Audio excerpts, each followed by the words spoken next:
ದೇವರ ಪವಿತ್ರ ನಾಮಕ್ಕೆ ಮಹಿಮೆ ಉಂಟಾಗಲಿ. ప్రభు ప్రేమించి ఈ యొక్క మధ్యాహ్న కాల సమయంలో మీ మధ్యకు ప్రభు నడిపించినందుకు నేను ఎంతగానో దేవునికి వందనాలు చెల్లిస్తున్నాను. ಕರ್ತನು ನಮ್ಮೆಲ್ಲರನ್ನು ಈ ರೀತಿ ಪ್ರೀತಿಸಿ ನಿಮ್ಮ ಮಧ್ಯದಲ್ಲಿ ನನ್ನ ಕರ್ಕೊಂಡು ಬಂದದಕ್ಕಾಗಿ ನಾ ದೇವರಿಗೆ ಸ್ತೋತ್ರ ಮಾಡುತ್ತೇನೆ.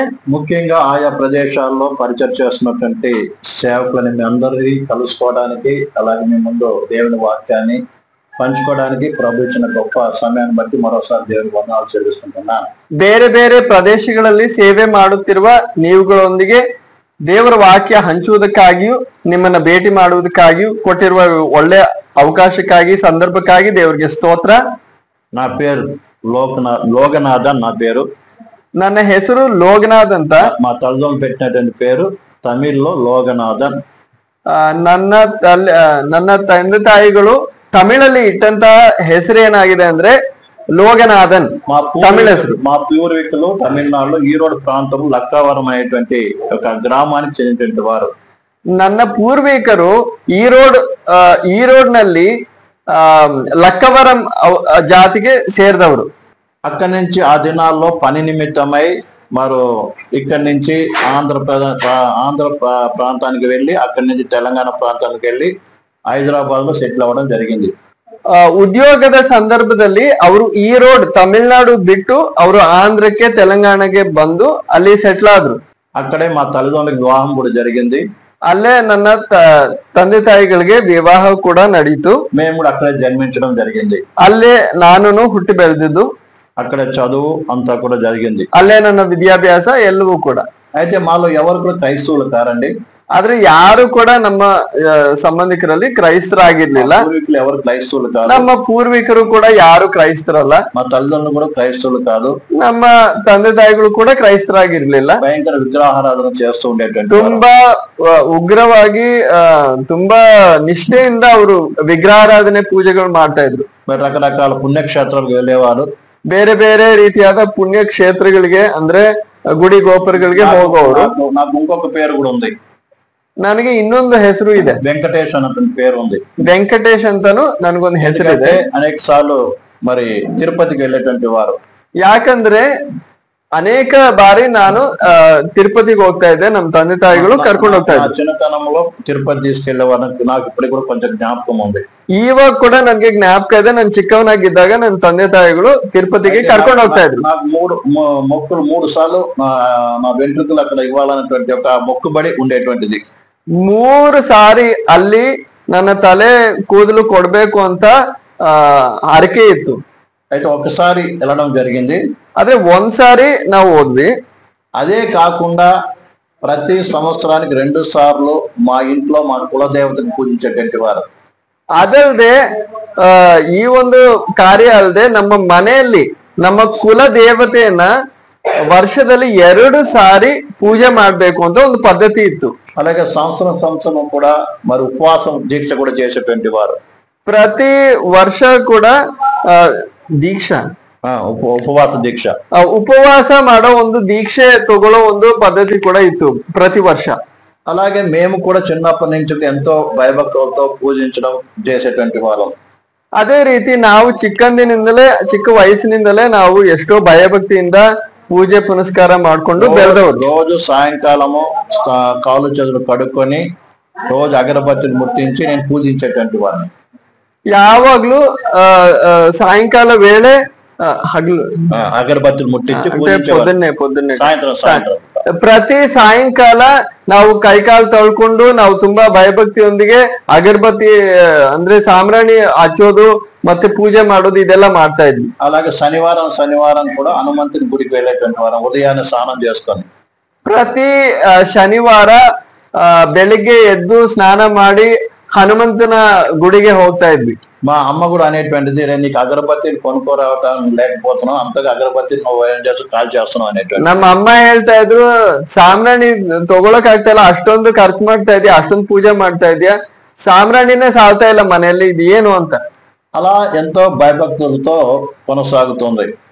ಆ ರೀತಿ ನನ್ನ ಜೀವನದಲ್ಲಿ ನಾನು ಎಷ್ಟೋ ಭಯಭಕ್ತಿಯಿಂದ ಇದೆಲ್ಲ ಮಾಡ್ಕೊಂಡು ಮುಂದೆ ಹೋಗ್ತಾ ಇದ್ದೆ. అయితే నేను చిన్నతనం నుంచి పుట్టినప్పటి నుంచి కూడా నాకు ఒక వ్యాధి ఉండేటువంటిది.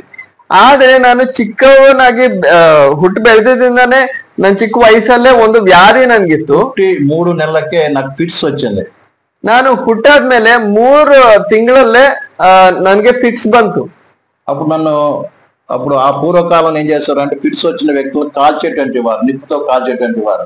ಆ ಕಾಲದಲ್ಲಿ ಯಾರಿಗಾದ್ರೂ ಫಿಟ್ಸ್ ಬಂದ್ರೆ ಏನ್ ಮಾಡ್ತಾ ಇದ್ರು ಅಂದ್ರೆ ಬರೆ ಹಾಕ್ತಾ ಇದ್ರು. ಅಂದ್ರೆ చిన్న పిల్లలకేమో సూది తీసుకొని సూది కాల్చి వాతలు పెట్టేటువంటి వారు.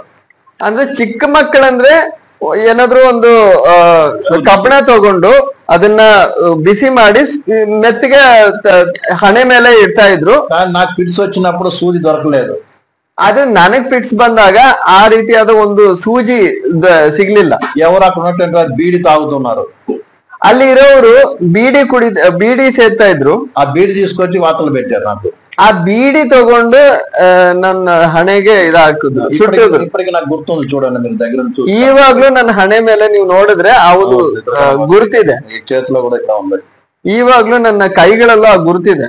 అయినప్పటికీ నాకు ఫిట్స్ తగ్గలేదు. ಆದ್ರೂ ಕೂಡ ಫಿಟ್ಸ್ ಕಡಿಮೆ ಆಗ್ಲಿಲ್ಲ, ನಿಲ್ಲೂ ಇಲ್ಲ. అలాగే పెరుగుతూ ఉన్నాను. ಅದೇ ರೀತಿ ನಾನು ಬೆಳೀತಾ ಹೋಗ್ತಾ ಇದ್ದೀನಿ. ఎక్కడంటే అక్కడ ఫిట్స్ వచ్చేటువంటిది, ఎప్పుడైతే ఫిట్స్ వచ్చేటువంటిది ಅವಾಗ ಯಾವಾಗ ನೋಡಿದ್ರು ಫಿಟ್ಸ್ ಬರೋದು. దాదాపు నేను 8వ తరగతి దాకా వచ్చాను. ಒಂದು ಸುಮಾರು 8ನೇ ತರಗತಿವರೆಗೂ ನಾನು ವಿದ್ಯಾಭ್ಯಾಸ ಮಾಡಿದೆ. ఆ సమయంలో కూడా అప్పటి వరకు ఫిట్స్ వస్తూనే ఉంది. ಆವಾಗವರೆಗೂ ಫಿಟ್ಸ್ ಬರ್ತಾನೆ ಇದೆ. మా అమ్మ ఎక్కడెక్కడికో తీసుకుని వెళ్ళింది దాన్ని మంచిగా చేయాలని.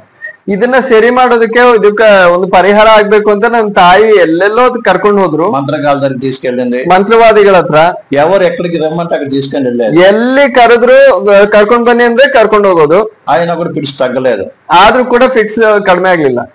చదువుకుంటున్నప్పుడు స్కూల్లో కూడా అసెంబ్లీలో నిలబడుతూ కొంచెం ఎండ తగినట్టు కింద పడిపోయేవాడిని ఫిట్స్ తాగి వచ్చి. ನಾನು ಸ್ಕೂಲಲ್ಲಿ ಅಸೆಂಬ್ಲಿಯಲ್ಲಿ ನಿಂತ್ಕೊಳ್ಳೋವಾಗ್ಲೂ ಒಂದೊಂದ್ಸರಿ ಫಿಟ್ಸ್ ಬಂದು ಪ್ರಜ್ಞೆ ತಪ್ಪಿ ನಾನು ಬಿದ್ದೋಗೋನು. అలాంటి స్థితిలో నా జీవితం సాగుతుంది. ಆ ರೀತಿ ನನ್ನ ಜೀವನ ಮುಂದೆ ಸಾಗ್ತಾ ಇತ್ತು. భక్తి చేస్తున్నాను. ಒಂದ್ ಕಡೆ ಭಕ್ತಿ ನಡೀತಾ ಇದೆ. ఏదో మరి ఎన్నో డాక్టర్ దగ్గర వాళ్ళ దగ్గర కూడా వైద్యం వెళ్తున్నాము. ಇನ್ನೊಂದ್ ಕಡೆ ನಾನು ಎಷ್ಟೋ ವೈದ್ಯರ ಹತ್ರ ನಾವು ಹೋಗಿ ಪರಿಹಾರಕ್ಕಾಗಿ ಹುಡುಕಾಡ್ತಾ ಇದ್ದೀವಿ. స్కూల్ కూడా చదువుతా ఉన్నాను. ಸ್ಕೂಲಲ್ಲಿ ಚೆನ್ನಾಗಿ ವಿದ್ಯಾಭ್ಯಾಸನೂ ನಡೀತಾ ಇದೆ. అయితే ఒక దినం వచ్చింది. ಆದ್ರೆ ಒಂದ್ ದಿನ ಬಂತು. మేము ఆ ఫ్రెండ్స్ తో కలిసి ప్రతి శనివారం ఆదివారము అక్కడ మాకు హైదరాబాద్ లో మౌలాలి అనే ప్రదేశంలో ఆర్టీసీ కాలనీ ఉంటుంది.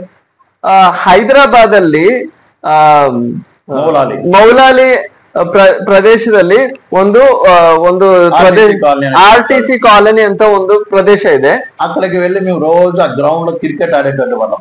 ಆ ಪ್ರದೇಶದಲ್ಲಿ ಪ್ರತಿ ಶನಿವಾರ ಭಾನುವಾರ ನಾವೆಲ್ಲರೂ ಸ್ನೇಹಿತರೆಲ್ಲರೂ ಸೇರಿ ಕ್ರಿಕೆಟ್ ಆಡೋದಕ್ಕೆ ಹೋಗೋದು. Half day school, Saturday half day అయితే హాఫ్ డే కాగానే వెళ్ళిపోయే వాళ్ళం. అట్లనే ಸ್ಯಾಟರ್ಡೆ ಹಾಫ್ ಡೇ ಆಗಿತ್ತು, ಅರ್ಧ ದಿನ ಸ್ಕೂಲ್ ಇತ್ತು. ಅದಕ್ಕೆ ನಾವು ಸ್ಕೂಲಿಂದಾನೇ ಹೊರಡ್ಬಿಡ್ತಾ ಇದ್ವಿ ಕ್ರಿಕೆಟ್ ಆಡೋಕೆ. అదే స్థలంలో మా క్లాస్మేట్ అమ్మాయి ఒక ఆమె ఉండేటువంటిది. ಅದೇ ಸ್ಥಳದಲ್ಲಿ ನನ್ನ ಕ್ಲಾಸ್ಮೇಟ್ ಆಗಿರುವ ಒಬ್ಬ ಹುಡುಗಿಯ ತಾಯಿ ವಾಸ ಆಗಿರೋದು ಅಲ್ಲೇ. శైలజ అనేటువంటి అమ్మాయి మా క్లాస్మేట్. ఆమె వాళ్ళ ఇల్లు పక్కన ఉండేటువంటిది, ఆ గ్రౌండ్ పక్కన. ಆ ಕ್ಲಾಸ್ಮೇಟ್ ನ ಹೆಸರು ಶೈಲಜಾ ಅಂತ. ಅವಳ ಮನೆ ಅದ್ರ ಹತ್ರನೇ ಇದ್ದಿದ್ದು. కాబట్టి మేము అక్కడ ఆడుకుంటూ ఏం చేసేవాళ్ళం అంటే దాహమైన నీళ్ళ కొరకు వెళ్ళేవాళ్ళం అక్కడికి. ಹಾಗಾಗಿ ನಾವು ಆಟ ಆಡಿ ನಮ್ಗೆ ದಾಹಗೊಳ್ಳುವಾಗ ನಾವು ಅವ್ರ ಮನೆಗೆ ಹೋಗಿ ನಾವು ನೀರು ಕುಡಿಯೋದಕ್ಕೆ ಹೋಗ್ತಾ ಇದ್ವಿ. ఆ నీరు అక్కడ తాగిన వాళ్ళు నీళ్ళు ఇచ్చేటువంటి తాగే వాళ్ళము. అలాగే వాళ్ళ మదర్, వాళ్ళ అమ్మ మమ్మల్ని ఇంట్లోకి ఆహ్వానించేటువంటిది. ಅಲ್ಲಿ ಹೋಗಿ ನೀರು ಕುಡಿತಾ ಇದ್ವಿ. ಅದ್ರ ಜೊತೆ ಅವ್ರ ಅಮ್ಮ ಏನ್ ಮಾಡ್ತಾ ಇದ್ರು, ನಮ್ಮನ್ನ ಮನೆ ಒಳಗೆ ಸ್ವೀಕರಿಸ್ತಾ ಇದ್ರು, ಕರ್ಕೊಂಡು ಒಳಗೆ ಕರ್ಕೊಳ್ತಾ ಇದ್ರು. చక్కగా మాట్లాడేటువంటిది. ಆ ರೀತಿ ಆಹ್ವಾನ ಮಾಡಿ ಕೂರಿಸಿ ನಮ್ ಜೊತೆ ಚೆನ್ನಾಗಿ ಮಾತಾಡ್ತಾ ಇದ್ರು. నీళ్ళే కాకుండా మాకు స్నాక్స్ కూడా ఇచ్చేటువంటిది. ನೀರು ಮಾತ್ರ ಕೊಡದೆ ಅದ್ರ ಜೊತೆ ಕೆಲವೊಂದು ಸ್ನಾಕ್ಸ್ ಕೊಡ್ತಾ ಇದ್ರು. అలా కొంచెం పరిచయం ఎక్కువ అయింది. ಆ ತರ ಅವ್ರ ಜೊತೆ ಒಂದು ಪರಿಚಯ ಹೆಚ್ಚಾಗ್ತಾ ಬಂತು. ఒక రోజు యేసుప్రభు సువార్త గురించి చెప్పడం ప్రారంభించింది. ಒಂದು ಸಮಯ ಬಂತು, ಅವರು ನಮ್ ಜೊತೆ ಸುವಾರ್ತೆ ಹಂಚೋದು ಪ್ರಾರಂಭಿಸಿದ್ರು. నేనైతే ఎక్కువ మట్టుకు ఎవరితో మాట్లాడే వ్యక్తిని కాదు. ಆ ಸಮಯದಲ್ಲಿ ನಾನು ಹೆಚ್ಚಾಗಿ ಜನರ ಜೊತೆ ಮಾತಾಡೋನಲ್ಲ. సహజ నా స్వభావం అలాంటిది, ఎక్కువ ఎవరితో మాట్లాడను. ನನ್ನ ಸ್ವಭಾವೇ ಅಂತದ್ದು. ನಾನು ಜಾಸ್ತಿ ಜನರ ಜೊತೆ ಆ ರೀತಿ ಎಲ್ಲರ ಜೊತೆ ಕಲಬೆರೆದು ನಾನು మాట్లాడಲ್ಲ. అయితే నేను అందరు వాళ్ళ ఇంట్లోకి వెళ్తుంటే నేనేమో ನಮ್ಮ ఫ్రెండ్ సైకిల్ తీసుకొని దూరం వెళ్ళిపోయాను. ಆವಾಗ ಇವರು ಮನೆಗೆ ಹೋಗೋವಾಗ ನಮ್ ಫ್ರೆಂಡ್ಸ್ ಎಲ್ಲ ಹೋಗೋವಾಗ ನಾನೇನ್ ಮಾಡ್ದೆ, ಸೈಕಲ್ ತಗೊಂಡು ನಾನು ಹೊಂಟೋದೆ. ఎందుకంటే ఆంటీ గారు ఏం చేసేవారు, రండి లోపలికి రండి కూర్చోండి అని చెప్తుంటే నాకు సిగ్గు అయ్యి ఇంట్లోకి వెళ్లకుండా వెళ్ళిపోయాను నేను. ಯಾಕಂದ್ರೆ ಆ ಆಂಟಿ ಏನ್ ಮಾಡ್ತಾರೆ, ಒಳಗ್ ಬನ್ನಿ ಅಂತ ಕೂರಿಸ್ಬಿಟ್ಟು ಮಾತಾಡೋದು ಅದು ಇದು ಮಾಡೋದು ನನಗೆ ನಾಚಿಕೆ ಆಗ್ತಾ ಇತ್ತು. ಅದಕ್ಕೆ ಇವರೆಲ್ಲ ಒಳಗೋದ್ರು, ಆದ್ರೆ ನಾನು ಸೈಕಲ್ ತಗೊಂಡು ನಾನು ಹೊಂಟೋದೆ. నేను సైకిల్ తొక్కుని, ఎందుకంటే అక్కడ మా తెలిసిన వాళ్ళు ఉన్నారు కాబట్టి అక్కడికి వెళ్దామని దాదాపు ఒక హాఫ్ కిలోమీటర్ వెళ్ళిపోయాను. ಹಾಗಾಗಿ ನಾನು ಸೈಕಲ್ ತಗೊಂಡು ಒಂದು ಅರ್ಧ ಫರ್ಲಾಂಗ್ ನಾನು ಹೋದೆ. అంతవరకు దూరం వెళ్ళిపోయాను. ಅಷ್ಟು ದೂರ ನಾನು ಹೊಂಟೋದೆ. కానీ నాకు ఏమైందేమో నా అంతా నేనే సైకిల్ తిప్పుకొని మళ్ళీ ఇంట్లోకి వచ్చేసాను. ಆದ್ರೆ ನನಗೆ ಏನಾಯ್ತೋ ಗೊತ್ತಿಲ್ಲ, ನನ್ನಷ್ಟಕ್ಕೆ ನಾನೇ ಆ ಸೈಕಲ್ ನ ತಿರುಗಿಸ್ಕೊಂಡು ಮತ್ತೆ ಮರಳಿ ಬಂದಿದ್ದೀನಿ. అప్పటికే మా ఫ్రెండ్స్ అందరు కూడా ఇంట్లో ఉన్నారు. ಅಷ್ಟರಲ್ಲಿ ನಮ್ ಫ್ರೆಂಡ್ಸ್ ಎಲ್ಲ ಮನೆ ಒಳಗಿದ್ದಾರೆ. అప్పుడేమో రమ్మని పిలిచినప్పుడేమో పోలేదు, వెళ్ళిపోయాను వెనక్కి. ಬನ್ನಿ ಅಂತ ಕರೆಯುವಾಗ ನಾನು ಹೋಗ್ಲಿಲ್ಲ, ನಾನು ಹೊಂಟೋದೆ. ఇప్పుడే నా అంతా నేనే వెళ్ళి కూర్చున్నాను వాళ్ళతో పాటు. ಆದ್ರೆ ನನ್ನಷ್ಟಕ್ಕೆ ನಾನೇ ಸೈಕಲ್ ತಿರುಗಿಸ್ಕೊಂಡು ವಾಪಸ್ ಬಂದು ನಾನು ಒಳಗ್ ಬಂದೆ. అప్పుడు ఆ ఆంటీ గారు మాకు యేసుప్రభు గురించి సువార్త చెప్తుంది. ಆವಾಗ ಆ ಆಂಟಿ ಅವ್ರು ಏನ್ ಮಾಡ್ತಾ ಇದಾರೆ, ನಮ್ ಜೊತೆ ಯೇಸು ಕರ್ತನ ಸುವಾರ್ತೆ ನಮ್ ಜೊತೆ ಹಂಚ್ಕೊಳ್ತಾ ಇದಾರೆ. మీరు ఇంతమంది దేవుళ్ళని పూజిస్తున్నారు కదా, మరి ఏ దేవుడైనా మీతో మాట్లాడాడా అన్నది.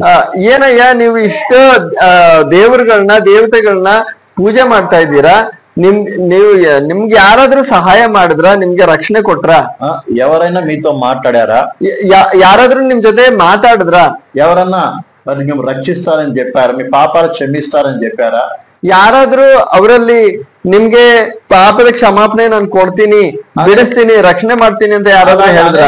ప్రశ్నలు వేస్తూ ఉంది మమ్మల్ని. ಆ ರೀತಿ ಅನೇಕವಾದ ಪ್ರಶ್ನೆಗಳು ನಮ್ ಮುಂದೆ ಹಾಕ್ತಾ ಇದ್ಲು. నాతో పాటు మా కజిన్ బ్రదర్ కూడా ఉన్నాడు. ನನ್ ಜೊತೆ ನನ್ನ ಕಸಿನ್ ಬ್ರದರ್ ಇದ್ದ. వాళ్ళు జవాబు మాట్లాడుతున్నారు, వాళ్ళు మాత్రం సైలెంట్ కూర్చొని వింటున్నాను. ನಾನೇನೋ ಸುಮ್ನೆ ಕೂತಿದ್ದೀನಿ, ನನ್ನ ಕಸಿನ್ ಬ್ರದರ್ ಜವಾಬು ಪ್ರಶ್ನೆ ಆಗ್ತಾ ಇದ್ದಾನೆ, ಅವನು ತರ್ಕವಾದ ಮಾಡ್ತಾ ಇದ್ದಾನೆ. ఇలాగ సువార్త చెప్పడం జరిగింది. ಈ ರೀತಿ ಸುವಾರ್ತೆ ನಮ್ಮ ಕಡೆಗೆ ತಲುಪಿತು. ఆ సమయంలో నన్ను చూచి ఈ రీతిగా చెప్పింది ఆంటీ గారు. ಆ ಸಂದರ್ಭದಲ್ಲಿ ನನ್ನ ನೋಡಿ ಆಂಟಿ ಈ ರೀತಿ ಹೇಳಿದ್ರು, మరి నీకు కూడా బాగా అనారోగ్యంతో ఉన్నావు కదా, ఏసై దగ్గరికి తగ్గిపోతుందయ్యా రా అని చెప్పింది. ನೀನು ಅನಾರೋಗ್ಯದಲ್ಲಿ ಇದ್ದೀಯಾ, ನೀನು ಯೇಸು ಕರ್ತನ ಹತ್ರ ಬಾ, ನಿನ್ನ ಅನಾರೋಗ್ಯ ಹೊಂಟೋಗುತ್ತೆ, ನಿನ್ಗೆ ಸೌಖ್ಯ ಸಿಗುತ್ತೆ. కేవలం నాకు ఫిట్సే కాదు, ಕೇವಲ ನನಗೆ ಫಿಟ್ಸ್ ಮಾತ್ರ ಅಲ್ಲ, బాగా కడుపు నొప్పి వచ్చేటువంటిది అప్పుడప్పుడు. ಆವಾಗ ನನಗೆ ತುಂಬಾ ಜೋರಾದ ಹೊಟ್ಟೆ ನೋವು ಬರ್ತಾ ಇತ್ತು. అలాగే కాళ్ళు కూడా ఎక్కడైనా కొంతసేపు నడిస్తే కాలు నొప్పులు వచ్చేటువంటిది. ಅದಲ್ಲದೆ ನಾನು ಸ್ವಲ್ಪ ಹೊತ್ತು ಅಲ್ಲಿ ನಡೆದ್ರೆ ನನಗೆ ಕಾಲಲ್ಲೂ ನೋವು ಬರ್ತಾ ಇತ್ತು. ఈ రకంగా చాలా బలహీనంగా ఉండేటువంటి వాడిని. ಈ ರೀತಿಯಾದ ಅನೇಕ ಬಲಹೀನತೆಗಳು ನನ್ನಲ್ಲಿತ್ತು. అప్పుడు అన్నది, నువ్వు యేసు దగ్గరికి రానైనా ప్రార్థన చేసి తగ్గిపోతా అని చెప్పింది. ಅವಾಗ ಆಕೆ ಹೇಳಿದ್ಲು, ನೀವು ಯೇಸು ಕರ್ತನ ಹತ್ರ ಬಾ, ನಿನ್ಗೆ ಸೌಖ್ಯ ಸಿಗುತ್ತೆ. సరే అమ్మా నేను వస్తాను, వచ్చే ఆదివారం వస్తామని అందరం వస్తామని చెప్పాం. ಅವಾಗ ನಾನ್ ಮಾತ್ರ ಅಲ್ಲ, ನಾವೆಲ್ಲರೂ ಸೇರಿ ಸಾಮಾನ್ಯವಾಗಿ ಹೇಳಿದ್ವಿ, ಸರಿ ಆಂಟಿ ನಾವೆಲ್ಲರೂ ಸೇರಿ ಭಾನುವಾರ ನಾವು ಬರ್ತೀವಿ ಅಂತ ಹೇಳಿದ್ವಿ. అప్పుడు ఇంటికి వచ్చాను. ಅವಾಗ ನಮ್ಮ ಮನೆಗ್ ಬಂದೆ. మా అమ్మ దగ్గర చెప్పాను, అమ్మ ఇట్లంతా చర్చికి వెళ్తే తగ్గిపోద్దంట, మరి వెళ్ళొచ్చా అని అడిగాను. ಆಗ ಅಮ್ಮ ಜೊತೆ ಮಾತಾಡಿ ನಾನು ಹೇಳ್ದೆ, ಅಮ್ಮ ಈ ರೀತಿ ಚರ್ಚ್ಗೆ ಹೋದ್ರೆ ತಗ್ಗ ಹೋಗುತ್ತಂತೆ, ಇದು ಸರಿ ಆಗುತ್ತೆ, ಹೋಗ್ಲಾ ಅಂತ ಕೇಳಿದೆ. అప్పుడు మా అమ్మ అన్నది, ఏ దేవుడైతే ఏముందిరా పో, నీకు మంచిగా అయితే అదే 10,000 అని చెప్పింది. ಆಗ ಅಮ್ಮ ಹೇಳಿದ್ರು, ಯಾವ್ದೇ ದೇವರಾದ್ರೆ ಏನು, ನಿನ್ಗೆ ಗುಣ ಆದ್ರೆ ಸಾಕು, ನೀನ್ ಹೋಗು, ಅದೇ 10,000 ಬೆಲೆ ಅಂತ, అదే మంచిది అని చెప్పి, ಅದೇ ಒಳ್ಳೇದು. సరే ఆ ఆదివారం మేము వెళ్ళాం చర్చికి. ಆಗ ನಾನು ಭಾನುವಾರ ಚರ್ಚ್ಗೆ ಹೋದೆ. అప్పుడు అక్కడ మేము ఉండే ప్రదేశం నుంచి దాదాపు 50 కిలోమీటర్ దూరం వెళ్ళాలి, 2 బస్సులు మారి వెళ్ళాలి. ನಾವು ಈ ವಾಸವಾಗಿದ್ದ ಪ್ರದೇಶದಿಂದ ಸುಮಾರು 50 ಕಿಲೋಮೀಟರ್ ದೂರ ಇದೆ, ಪ್ರಯಾಣ ಮಾಡಿ ಹೋಗ್ಬೇಕು. మేము ఉండే మౌలాలి నుంచి సికింద్రాబాద్ రావాలి, సికింద్రాబాద్ నుంచి బంజారా హిల్స్, మీకు తెలుసు బంజారా హిల్స్, మీకు తెలుసు ఎవరికైనా తెలుసుండొచ్చు, జూబ్లీ హిల్స్, బంజారా హిల్స్. సరే అంత దూరం 2 ಬಸ್సులు ಮಾರಿ వెళ్ళాలి. ಹಾಗಾಗಿ ಮೌಲಾಲಿನಿಂದ ಸಿಕಂದ್ರಾಬಾದ್ ಬರ್ಬೇಕು, ಸಿಕಂದ್ರಾಬಾದ್ ಇಂದ ಬಂಡಾರ ಹಿಲ್ಸ್, ಅಲ್ಲಿ ಆ ರೀತಿ ನಾವು ಪ್ರಯಾಣ ಮಾಡಿ ನಾವು ಹೋಗ್ತಾ ಇದ್ದೆ. మేము ఏ రోజు ఫస్ట్ రోజు అక్కడికి వెళ్ళామో ಮೊದಲನೇ ದಿನ ನಾವು ಅಲ್ಲಿ ಹೋದ್ವಿ. అక్కడ కమలమ్మ గారు అనేటువంటి ఒక భక్తుడు దైవ సేవకురాలు ఉండేటువంటిది. ಅವಾಗ ಕಮಲಮ್ಮ ಅಂತ ಒಬ್ರು ಸೇವಕಿಯರು ಇದ್ರು. మంచి కృపావరం పొందినటువంటి యొక్క దైవజనురాలు. ತುಂಬಾ ಕೃಪೆ ಅಂದ್ರೆ ಆತ್ಮಿಕ ವರಗಳನ್ನ ಹೊಂದಿದಂತ ಒಬ್ಬ ಸೇವಕಿ ಅಲ್ಲಿದ್ರು. ఆమె చేయి పెట్టి ప్రార్థించింది. ಆಕೆ ನನ್ನ ತಲೆ ಮೇಲೆ ಕೈ ಇಟ್ಟು ಪ್ರಾರ್ಥನೆ ಮಾಡಿದ್ರು. ఆ దినము కలిగిన స్వస్థత, ఆ దినము ఈ ఫిట్స్ అనేటువంటిది నా దగ్గర నుంచి వెళ్ళిపోయిందంటే ಆವತ್ತು ನನಗೆ ಸಿಕ್ಕಿದ ಸೌಖ್ಯ ಇವತ್ತುವರೆಗೂ ನೆಲೆಗೊಂಡಿದೆ. ಆವತ್ತು ಆ ಫಿಟ್ಸ್ ಹೊಂಟೋಯ್ತು, ಇವತ್ತುವರೆಗೂ ಅದು ಬಂದೇ ಇಲ್ಲ. ఇప్పటికి 34-35 సంవత్సరాలు దాదాపు అవ్వబోతుంది.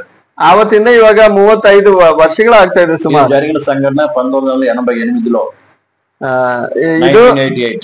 ಇದು ಸುಮಾರು 1988ರಲ್ಲಿ ನಡೆದ ಘಟನೆ. ఆ దినం నుంచి నేను చర్చికి వెళ్తాం ప్రారంభించాను. ಆವಾಗಿಂದ ನಾನು ಚರ್ಚಿಗೆ ಹೋಗೋದು ಪ್ರಾರಂಭಿಸಿದೆ. ఆరోగ్యం మంచిగా అయిపోయింది, ಆರೋಗ್ಯ ಸರಿ ಆಯ್ತು, చర్చికి వెళ్తాం ప్రారంభించాం. ಚರ್ಚ್ಗೆ ಹೋಗೋದು ಪ್ರಾರಂಭಿಸಿದೆ. అలాగే అక్కడి నుంచి దూరం, అంత దూరం ఆదివారం వెళ్ళే వాళ్ళం. ಅದಲ್ಲದೆ ದೂರದಿಂದ ನಾನಿದ್ದ ನನ್ನ ಮನೆಯಿಂದ ಅಲ್ಲಿ ಯಾವಾಗ್ಲೂ ಹೋಗೋನು. అలాగే అప్పుడు సెలవు దొరికినప్పుడు శనివారం క్రికెట్ బదులు మేము ఏం చేయాలి, వెళ్ళి ప్రార్థనలో కూర్చుంటే వారం. ಶನಿವಾರ ನಾವು ಕ್ರಿಕೆಟ್ ಆಡೋ ಬದಲಿಗೆ ನಾವು ಅವ್ರ ಮನೆಗೆ ಆ ఆంటీ మనకి ಹೋಗಿ ನಾವು ప్రార్థನೆಗೋಸ್ಕರ ಕೂತ್ಕೊಳ್ಳೋದು. సండే స్కూల్ నడిపించేది కాబట్టి మేము కూడా పిల్లలం కాబట్టి కూర్చొని పాటలు కథలు చెప్పేటువంటిది. ಅಲ್ಲಿ ಸಂಡೇ ಸ್ಕೂಲ್ ನಡೀತಾ ಇತ್ತು, ಕರ್ತನ ಹಾಡುಗಳು ನನ್ಗೆ ಹೇಳ್ಕೊಡ್ತಾ ಇದ್ರು. ಈ ರೀತಿಯಾದ ಎಲ್ಲ ಕಾರ್ಯಗಳು ನಡೀತಾ ಇದ್ವು. ఇలా సాగుతున్నప్పుడు ఒక రోజు మనం అందరూ పరిశుద్ధాత్మ పొందుకోవాలని చెప్పింది. ಈ ರೀತಿ ನಡೆಯುವಾಗ ಒಂದಿನ ಆಕೆ ಹೇಳಿದ್ಲು, ನೀವೆಲ್ರೂ ಪವಿತ್ರಾತ್ಮನ ಹೊಂದ್ಕೋಬೇಕು, పరిశుద్ధాత్మ పొందుకోవాలని చెప్పింది. ಪವಿತ್ರಾತ್ಮನನ್ನ ಹೊಂದಿಕೋಬೇಕು ಅಂತ ಅವ್ರು ಹೇಳಿದ್ರು. నాకు చాలా ఆశ కలిగి నేను కూడా పొందుకోవాలని. ಆಗ ನನಗೆ ತುಂಬಾ ಬಯಕೆ ಹುಟ್ಟಿತು, ನಾನು ಕೂಡ పవిత్రాత్మನ ಹೊಂದ್ಕೋಬೇಕು. స్వభావం ఏంటంటే ఏదైనా తెలుసుకోవాలి, కొత్త అనుభవించాలని నాకు చాలా ఆశ. ಯಾಕಂದ್ರೆ ನನ್ನ ಸ್ವಭಾವ ಎಂತದ್ದು ಅಂದ್ರೆ ನಾನು ಯಾವಾಗ್ಲೂ ಹೊಸದ್ ಏನಾದ್ರು ನಾನು ಕಣ್ಕೋಬೇಕು, ತಿಳ್ಕೋಬೇಕು, ಹೊಂದ್ಕೋಬೇಕು ಅಂತ ಯಾವಾಗ್ಲೂ ಒಂದು ಆಸಕ್ತಿ ಇರುತ್ತೆ ನನ್ಗೆ. ఆ రీతిగా నవంబర్ 14వ తారీఖు వచ్చింది. ಆ ರೀತಿ ನವೆಂಬರ್ 14ನೇ ತಾರೀಕು ಬಂತು. ఈరోజు నవంబర్ 10 కదా. ಇವತ್ತು ನಾನು 11ನೇ ತಾರೀಕು, ನವೆಂಬರ್ 11.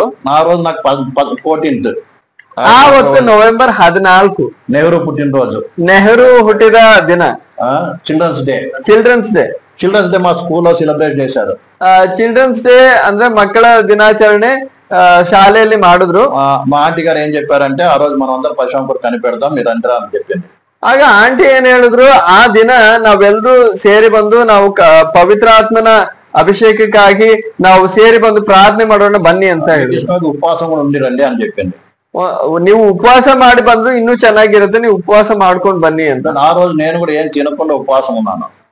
ಹಾಗಾಗಿ ನಾನು ಕೂಡ ಏನು ತಿಂದೆ ಕುಡಿದೆ, ನಾನು ಉಪವಾಸ ಇದ್ದೆ. ఎందుకు ఈ విషయం చెప్తున్నానంటే, ಯಾಕೆ ಇದು ಹೇಳ್ತಾ ಇದ್ದೀನಿ ಅಂದ್ರೆ, నేను అన్నం తినకుండా ఒక 7, 8, 9 గంటల దాకా కూడా ఉండేవాని కాదు.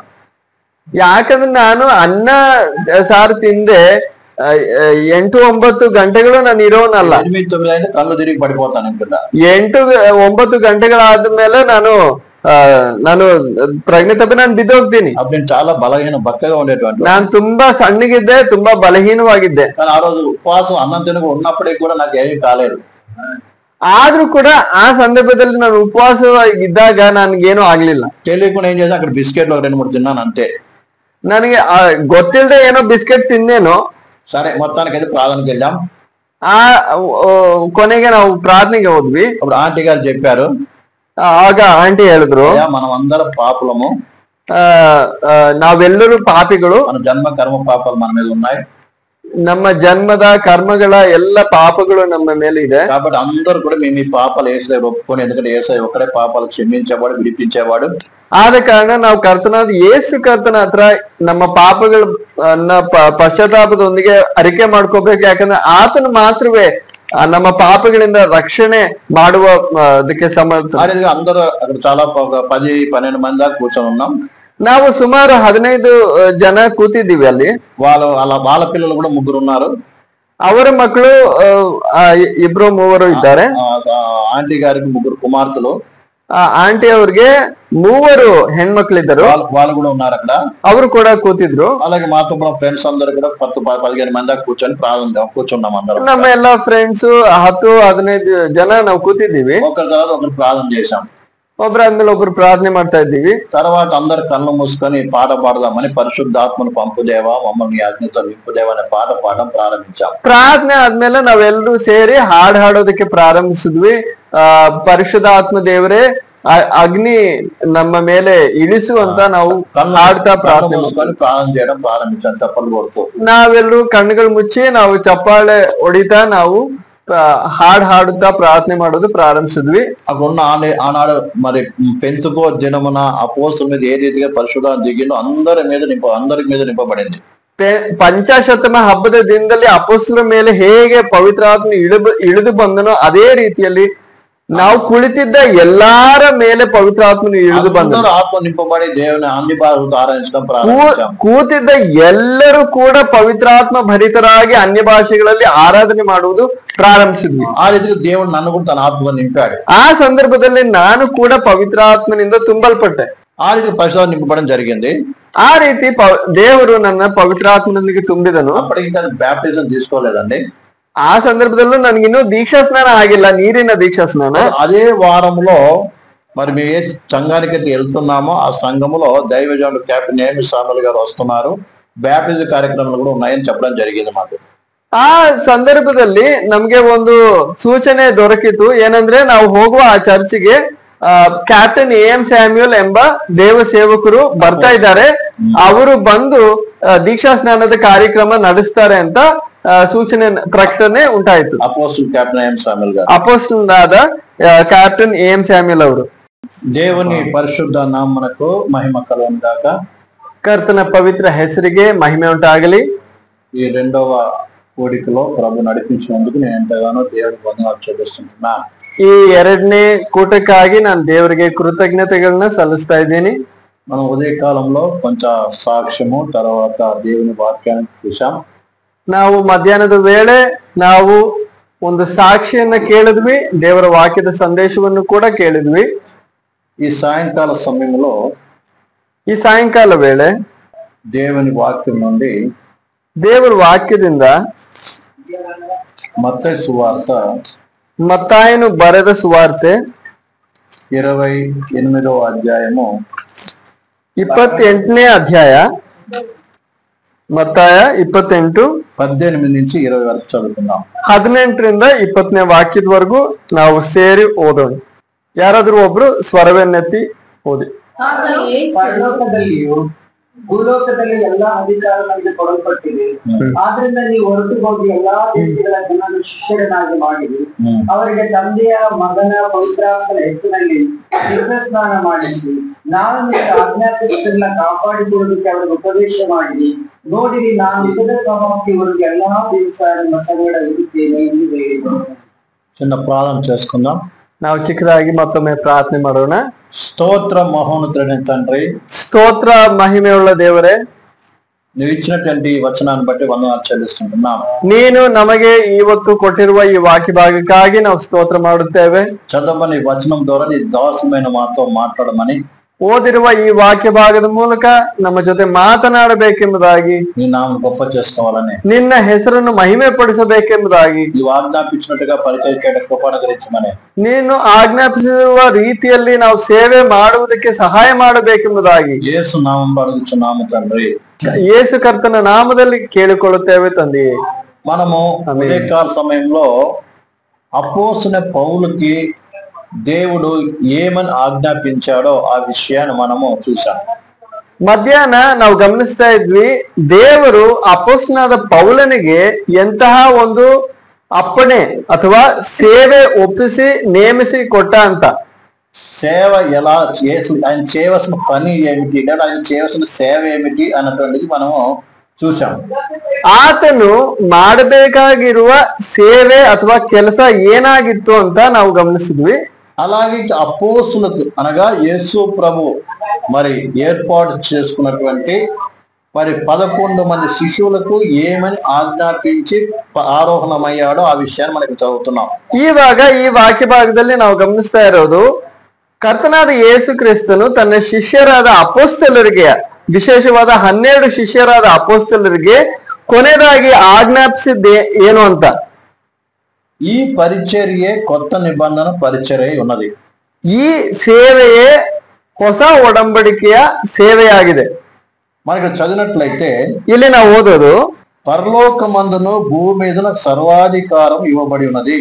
ಪರಲೋಕದಲ್ಲಿಯೂ ಭೂಲೋಕದಲ್ಲಿಯೂ ಎಲ್ಲಾ ಅಧಿಕಾರವು ನನಗೆ ಕೊಡಲ್ಪಟ್ಟಿದೆ. కాబట్టి మీరు వెళ్ళి సమస్త జనులను శిష్యులుగా చేయుడి. ಆದ್ದರಿಂದ ನೀವು ಹೊರಟು ಹೋಗಿ ಎಲ್ಲಾ ದೇಶಗಳ ಜನರನ್ನು ಶಿಷ್ಯರನ್ನಾಗಿ ಮಾಡಿರಿ. తండ్రి యొక్కయు కుమారుని యొక్క పరిశుద్ధాత్మ యొక్కయు నామములోనికి వారికి ಬ್ಯಾಪ್ಟಿಸಮ್ ಇಚ್ಚು.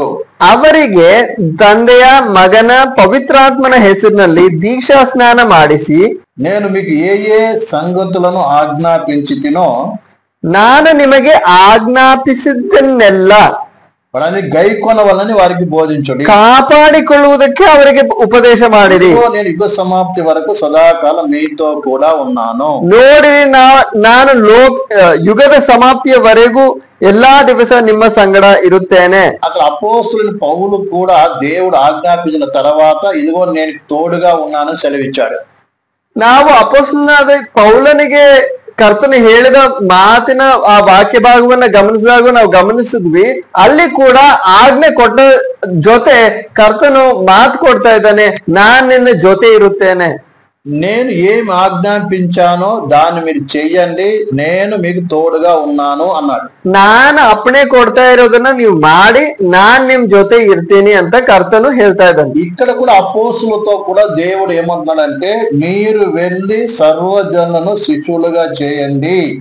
ಇಲ್ಲಿ ಕೂಡ ಕರ್ತನು ಹೇಳ್ತಾ ಇರೋದು ಅಪೊಸ್ತಲರಾದ ಶಿಷ್ಯರಿಗೆ, ನೀವು ಹೋಗಿ ಎಲ್ಲಾ ದೇಶದ ಜನರನ್ನ ಶಿಷ್ಯರನ್ನಾಗಿ ಮಾಡಿರಿ. శిష్యులను చేయండి, ಶಿಷ್ಯರನ್ನಾಗಿ ಮಾಡಿರಿ. తర్వాత బ్యాప్టిజం ఇవ్వండి. ಅದರ ನಂತರ ಅವರಿಗೆ ದೀಕ್ಷಾ ಸ್ನಾನ ಮಾಡಿಸಿರಿ. ఆ తర్వాత ఏ ఏ సంగతులను మీకు బోధించానో వాటన్నిటి గైకొనవలనని మీరు బోధించండి.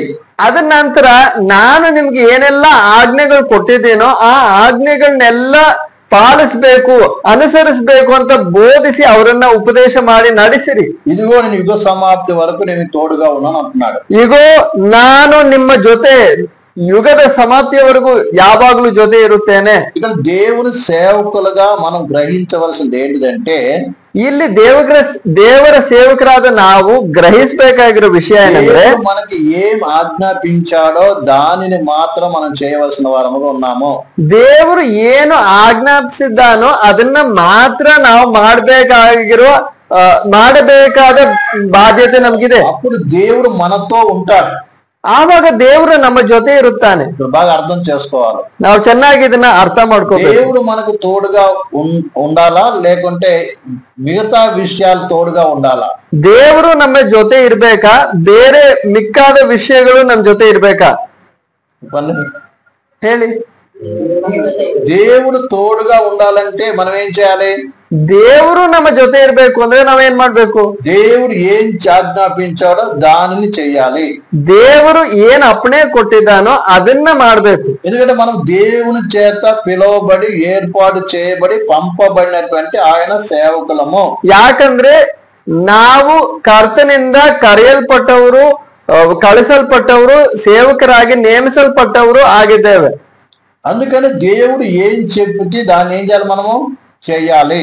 ಆದ ಕಾರಣ ದೇವರು ಏನ್ ಹೇಳ್ತಾನೋ ಅದನ್ನ ನಾವು ಮಾಡುವುದಕ್ಕೆ ಬದ್ಧರಾಗಿದ್ದೇವೆ. అందుకే మనం అపోస్తుల కార్యం చూసినప్పుడు, ಆದ ಕಾರಣ ಅಪೊಸ್ತಲರ ಕೃತ್ಯಗಳನ್ನ ಓದುವಾಗ దేవుడు వారికి ఏమేమి బోధించాడో వాటినే బోధించాడు. ಕರ್ತನ ಅವ್ರಿಗೆ ಏನೆಲ್ಲ ಬೋಧಿಸಿ ಕಲಿಸಿದನೋ, ಆಜ್ಞೆಗಳು ಕೊಟ್ಟನೋ ಅದೇ ವಿಷಯಗಳನ್ನ ಅಪೊಸ್ತಲರು ಕೂಡ ತಮ್ಮ ಬೋಧನೆಗಳಲ್ಲಿ ಬೋಧಿಸಿ ಕಲಿಸಿದರು. సంఘం అనేది, ಸಭೆ ಅನ್ನೋದು దేవుని వాక్యము ద్వారా కట్టబడాలి తప్ప ದೇವರ ವಾಕ್ಯದ ಮೇರೆಗೆ, ದೇವರ ವಾಕ್ಯದ ಪುನಾದಿಯ ಮೇಲೆ ಕಟ್ಟಲ್ಪಡ್ಬೇಕು ಹೊರತು, అంతేకాని అద్భుతాల ద్వారానో స్వస్థత ద్వారానో ఇక మిగతా అనేక రకాల కార్యాల ద్వారా జరిగేది కాదు. ಅದ್ಭುತ ಕಾರ್ಯಗಳು, ಸೌಖ್ಯ ನಡೆಯೋದು, ಆ ಲೌಕಿಕವಾದ ಆಶೀರ್ವಾದಗಳು ಇವುಗಳ ಮೂಲಕ ಇವುಗಳ ಪುನಾದಿಯ ಮೇಲೆ ಕಟ್ಟಲ್ಪಡುವಂತದ್ದಲ್ಲ. ఇవన్నీ ఉన్నాయి. ಇದೆಲ್ಲ ಇದೆ, ಇವುಗಳೆಲ್ಲ ಇವೆ. ಇಲ್ಲ లేదని చెప్పట్లేదండి. ಇವುಗಳು ಇಲ್ವೇ ಇಲ್ಲ ಅಂತ ಹೇಳ್ತಾ ಇಲ್ಲ ನಾವು. నేను కూడా స్వస్థత ద్వారానే ప్రభు దగ్గరికి వచ్చాను. ಯಾಕಂದ್ರೆ ನಾನು ಕೂಡ ನೀವು ಮಧ್ಯಾಹ್ನ ಸಾಕ್ಷಿ ಕೇಳಿದ್ರೆ ಸೌಖ್ಯದ ಮೂಲಕವೇ ನಾನು ಕೂಡ ಕರ್ತನ ಹತ್ರ ನಾನು ಬಂದೆ. కానీ దాని మూల రక్షింపబడలేదు. ಆದ್ರೆ ಆ ಸೌಖ್ಯದ ಮೂಲಕ ನಾನು ರಕ್ಷಣೆ ಹೊಂದಲಿಲ್ಲ. ఏ సువార్త చెప్పబడిందో ఆ సత్యమని స్థిరపరిచేదే అద్భుత కార్యాలు. ಯಾವ ಸುವಾರ್ತೆ ನಾನು ಕೇಳದ್ನೋ ಆ ಸುವಾರ್ತೆಯ ಸಂದೇಶವನ್ನ ದೃಢೀಕರಿಸುವಂತದ್ದೇ ಅದ್ಭುತ ಕಾರ್ಯಗಳು. అందుకే ఇక్కడ మార్కు సువార్త 16వ అధ్యాయం మనం చదువుతాము. ಅದಕ್ಕೆ ಮಾರ್ಕನು ಬರೆದ ಸುವಾರ್ತೆ 16ನೇ ಅಧ್ಯಾಯದಲ್ಲಿ ನಾವು ಓದ್ತೀವಿ. 16వ అధ్యాయము 16ನೇ ಅಧ್ಯಾಯ 20వ వచనం చదవండి. ಅದರಲ್ಲಿ 20ನೇ ವಾಕ್ಯ ಓದಿ ಯಾರಾದ್ರೂ ಒಬ್ರು. ಇತ್ತಲಾಗಿ ಅವರು ಹೊರಟು ಹೋಗಿ ಎಲ್ಲೆಲ್ಲಿಯೂ ಸುವಾರ್ತೆಯನ್ನು ಸಾರಿದರು ಮತ್ತು ಕರ್ತನು ಅವರ ಕೂಡ ಕೆಲಸ ಮಾಡುತ್ತಾ ಸೂಚಕ ಕಾರ್ಯಗಳಿಂದ ಸುವಾರ್ತೆಯ ವಾಕ್ಯವನ್ನು ಬಲಪಡಿಸುತ್ತಾ ಇದ್ದನು. ఇక్కడ యేసు ప్రభు వారికి ఆజ్ఞాపించి ఆరోహణమైపోయిన తర్వాత ఆయన శిష్యులు ఏం చేశారో మనం చూస్తాం. ಇಲ್ಲಿ ಓದ್ತಾ ಇರೋದು ಏನಂದ್ರೆ ಕರ್ತನು ಅಪ್ಪಣೆ ಕೊಟ್ಟು ಸ್ವರ್ಗಾರೋಹಣ ಆದ ನಂತರ ತನ್ನ ಸೇವಕರಾದ ತನ್ನ ಶಿಷ್ಯರು ಮಾಡಿದ ಸೇವೆ ಏನು, ಅವ್ರು ಮಾಡಿದ್ದೇನು ಅಂತ ನಾವಿಲ್ಲಿ ಓದ್ತಾ ಇದ್ದೀವಿ. వారు బయలుదేరి వాక్యమంతట ప్రకటించరు. ಅವರು ಹೊರಟು ಹೋಗಿ ಎಲ್ಲೆಲ್ಲಿಯೂ ಸುವಾರ್ತೆಯನ್ನು ಸಾರಿದರು. ప్రభు వారికి సహకారై ఉండి ಕರ್ತನು ಅವರ ಕೂಡ ಕೆಲಸ ಮಾಡುತ್ತಾ. ఇక్కడ అపోస్తులు వెళ్ళి సువార్త ప్రకటించినప్పుడు, సువార్త వాక్యము ప్రకటించినప్పుడు దేవుడు వారికి సహకారిగా ఉన్నాడంట. ಅಪೊಸ್ತಲರು ಸುವಾರ್ತೆಯನ್ನು ಸಾರುವಾಗ ದೇವರು ಅವರ ಜೊತೆ ಇದ್ದನಂತೆ. సువార్త అంటే ఏంటండి? ಸುವಾರ್ತೆ ಅಂದ್ರೆ ಏನು చెప్పండి, ಹೇಳಿ. సువార్త అంటే ఏంటి? ಸುವಾರ್ತೆ ಅಂದ್ರೆ ಏನು?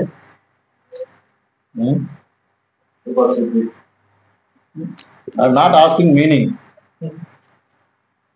What is definition? ಸಂದೇಶ ಏನು? లేదంటే దేవుని వాక్యములో దేని గురించి సువార్త అని రాయబడింది.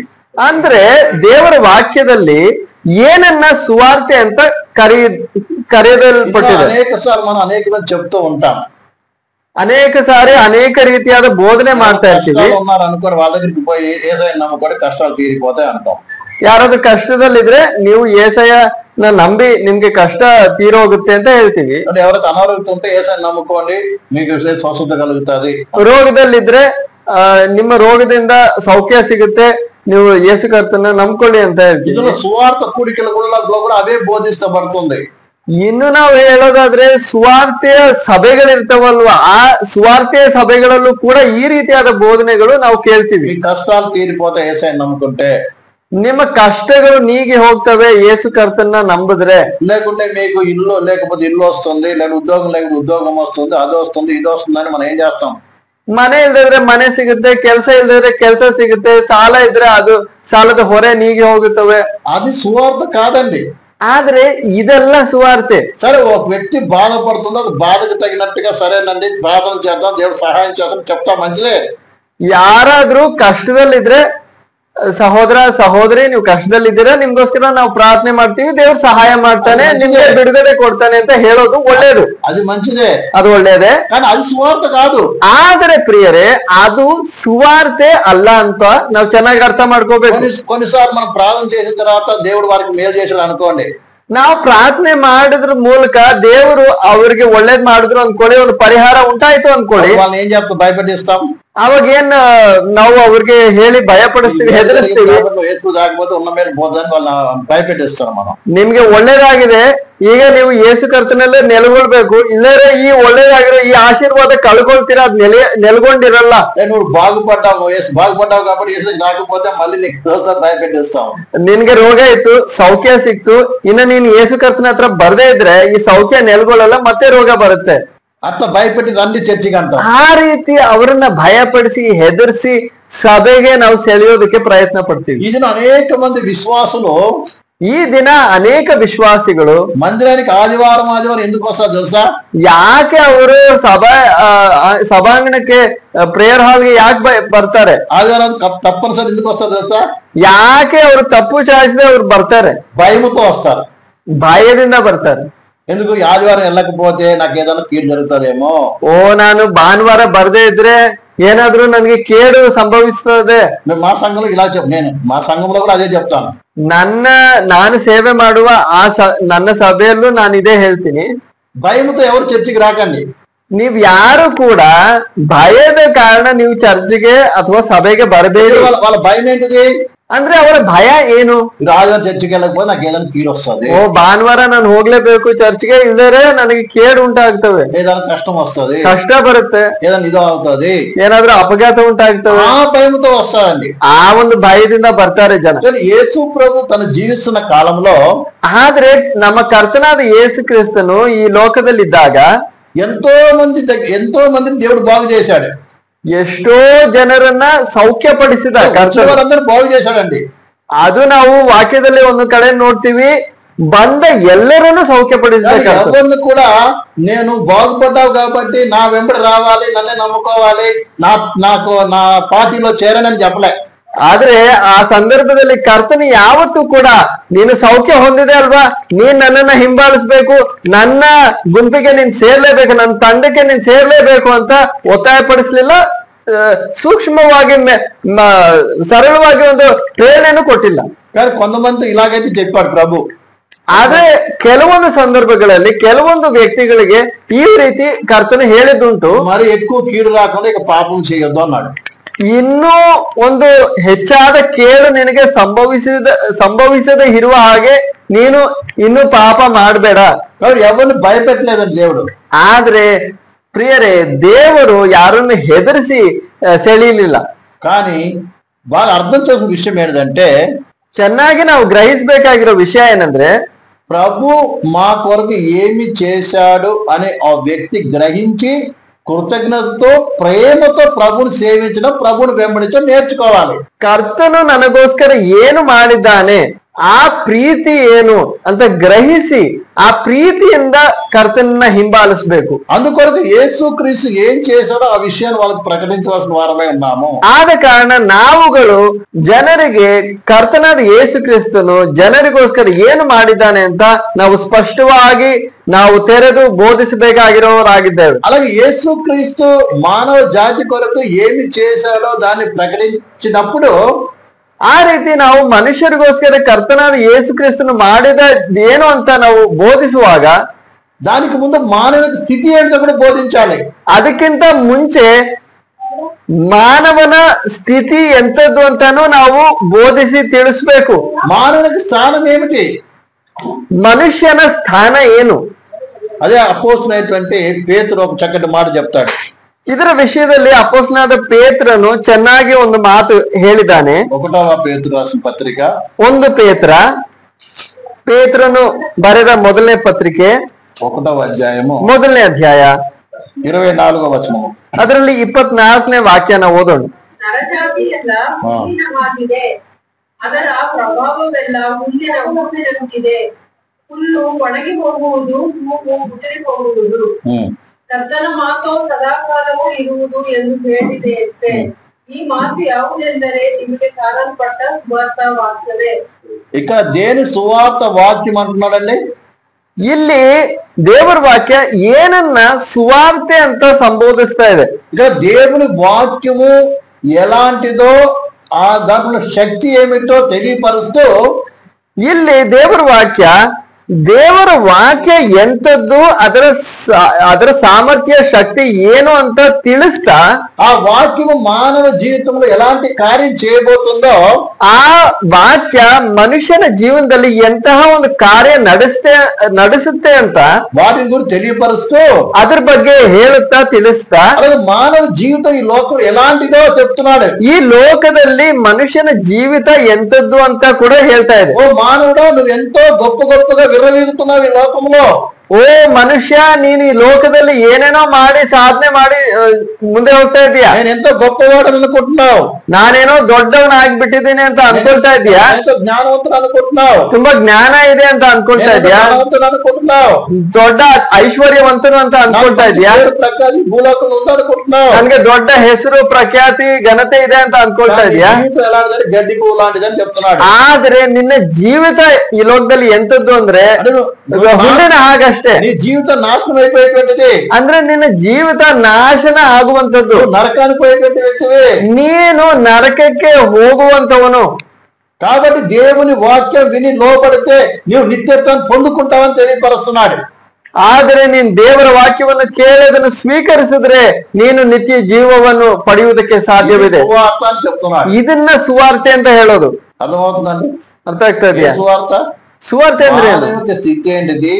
ఆ స్థితి నుంచి తప్పించడానికి ప్రభువైన యేసుక్రీస్తు ఏం చేశాడు, దాని కొరకు నువ్వు ఏం చేయాలన్నటువంటి తెలియపరుస్తున్నాడు ఇక్కడ.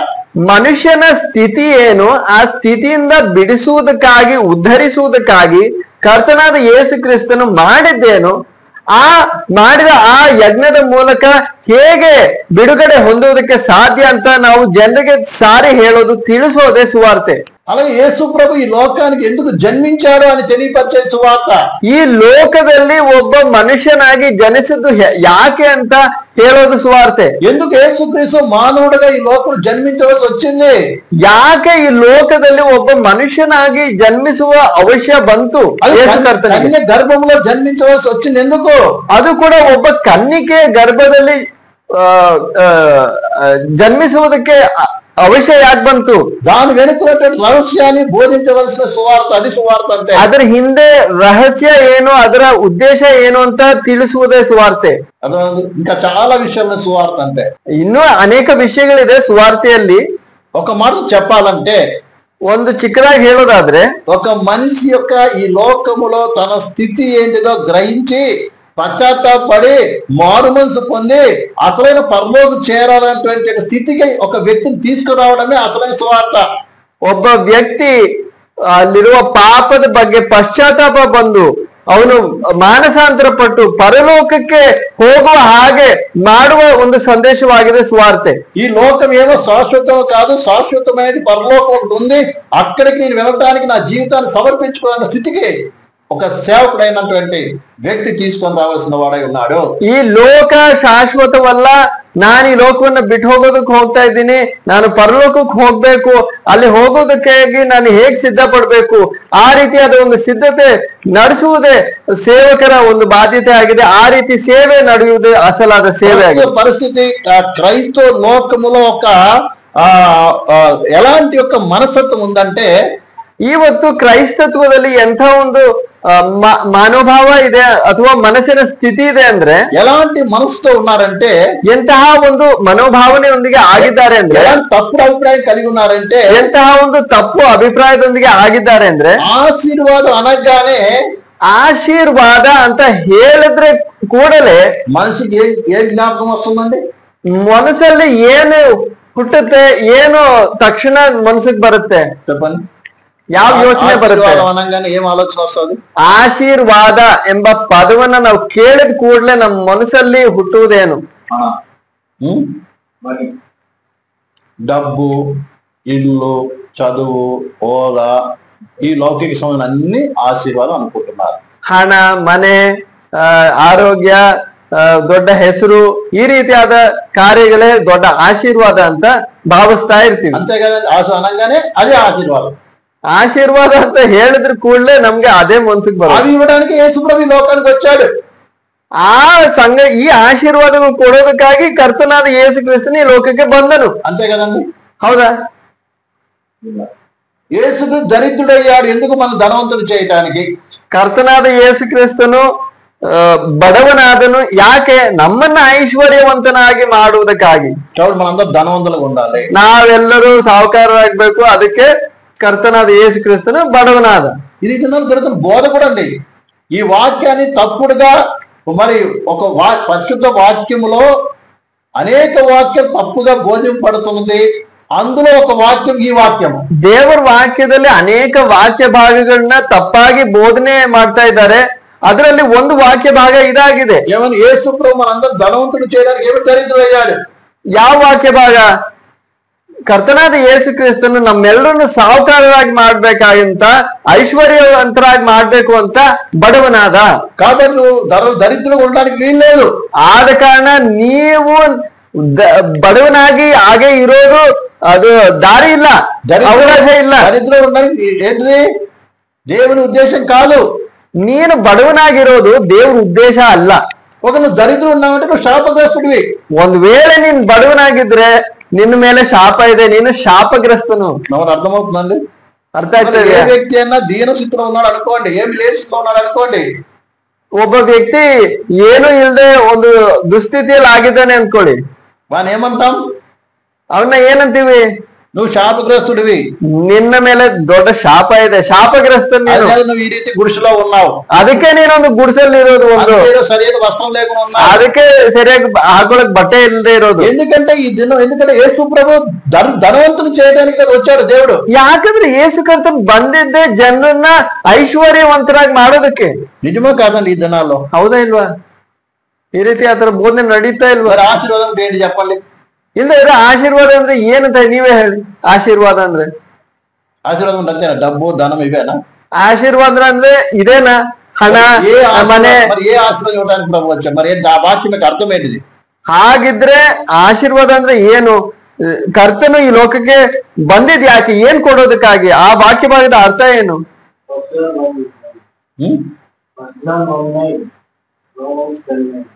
చెప్పండి.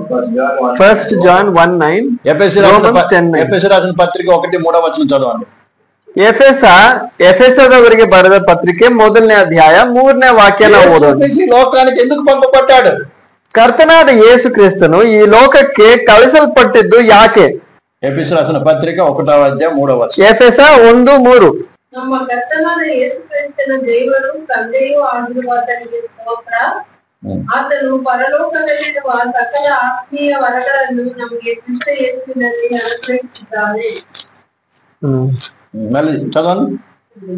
ಹೇಗೆಂದರೆ ನಾವು ಪ್ರೀತಿಯಲ್ಲಿ ನಡೆದು ಇನ್ನೊಂದ್ಸರಿ ಮೂರನೇ ಯೇಸು ಕ್ರಿಸ್ತನ ದೇವರು ತಂದೆಯೂ ಆಗಿರುವಾತನಿಗೆ ಸ್ತೋತ್ರ. ಆತನು ಪರಲೋಕದಲ್ಲಿನ ಆತ್ಮಿಕ ವರಗಳನ್ನು ನಮಗೆ ಕ್ರಿಸ್ತ ಯೇಸುವಿನಲ್ಲಿ ಅನುಗ್ರಹಿಸಿದ್ದಾನೆ.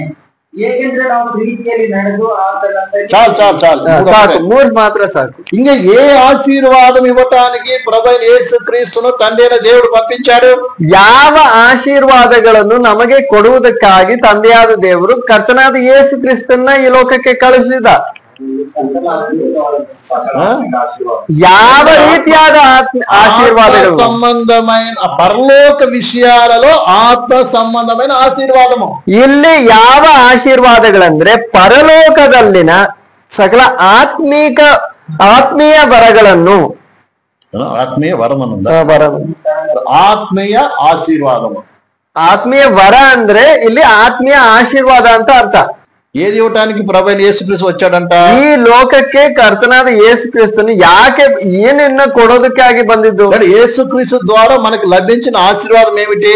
ಯೇಸು ಕ್ರಿಸ್ತನ ಮೂಲಕ ನಮಗೆ ಲಭ್ಯವಾದ ಆಶೀರ್ವಾದ ಎಂತವುಗಳು? పరలోక విషయాలలో ಪರಲೋಕದಲ್ಲಿನ ఆత్మ సంబంధమైన ఆశీర్వాదము, ಆತ್ಮೀಯ ವರಗಳು ಅಥವಾ ಆತ್ಮೀಯ ಆಶೀರ್ವಾದಗಳು.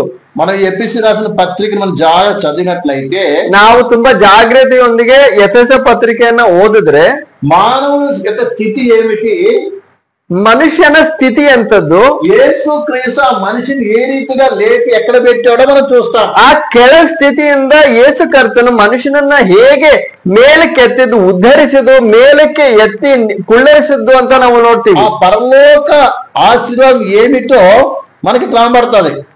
ಆ ಪರಲೋಕದ ಆಶೀರ್ವಾದ ಏನು ಅಂತ ನಮ್ಗೆ ಇಲ್ಲಿ ಕಾಣಿಸುತ್ತೆ. మీరు దేవుని సేవకులు కాబట్టి మీరు అలా తెలిసి ఉండొచ్చు, చదువుకోండి. ನೀವು ದೇವರ ಸೇವಕರಾಗಿದ್ದೀರಾ, ನಿಮ್ಗೆಲ್ಲ ಇದು ಗೊತ್ತಿರುತ್ತೆ, ಇದನ್ನ ನೀವು ಓದಿರೋ ಆಗಿರ್ತೀರಾ. చూడండి ఆ కింద దీన్నే మనకు 2వ అధ్యాయం నుంచి ఎక్స్ప్లెయిన్ చేస్తుండే అపోస్తలుడు పౌలు. ಇದೇ ವಿಷಯ 2ನೇ ಅಧ್ಯಾಯದಲ್ಲಿ ಇನ್ನೂ ವಿವರಣೆ ಆಗಿ ನಾವು ಅಪೊಸ್ತಲನಾದ ಪೌಲನು ವಿವರಿಸೋದನ್ನ ನಾವು ಗಮನಿಸ್ತೀವಿ. మనం ఒకప్పుడు పాపం చేత అపరాధం చచ్చిన వారముగా ఉన్నాము. ಆ 2ನೇ ಅಧ್ಯಾಯ ಪ್ರಾರಂಭ ಆಗೋದೇ ಒಂದು ವೇಳೆ ನಾವು ಅಪರಾಧಗಳಲ್ಲಿ ಪಾಪದ ದೆಸೆಯಿಂದ ನಾವು ಸತ್ತವರಾಗಿದ್ವಿ, ప్రభు మనం రక్షించి ಕರ್ತನು ನಮ್ಮನ್ನ ರಕ್ಷಿಸಿ ఆయనతో పాటు సింహాసనంలో కూర్చుండబెట్టడం మనం చూస్తాం. ಆತನು ನಮ್ಮನ್ನು ತನ್ನ ಕೂಡ ಸಿಂಹಾಸನದಲ್ಲಿ ಕುಳ್ಳರಿಸಿದ. చూడండి కావాలంటే 7వ వచనం చదవండి. 2:7 ಓದಿ 2ನೇ ಅಧ್ಯಾಯ 7ನೇ ವಾಕ್ಯ. ಎಫೆಸ 2:7. ಕೃಪಾದೃಶ್ಯನ ಮುದ್ರಣ ಇವುಗಳಲ್ಲಿ ತೋರಿಸಬೇಕೆಂದು ಕ್ರಿಸ್ತ ಯೇಸುವಿನಲ್ಲಿರುವ ನಮ್ಮನ್ನು ಆತನೊಂದಿಗೆ ಎಬ್ಬಿಸಿ ಪರಲೋಕದಲ್ಲಿ ಆತನೊಂದಿಗೆ ಕೂಡಿಸಿದ್ದಾನೆ. ఏం చదువుతున్నామని ఇక్కడ ಇಲ್ಲ ಓದೋದೇನು? పాపము మొదటి వచనం చూసినప్పుడు పాపము చేత అపరాధం చచ్చిపోయిన మనల్ని అని చూస్తాం.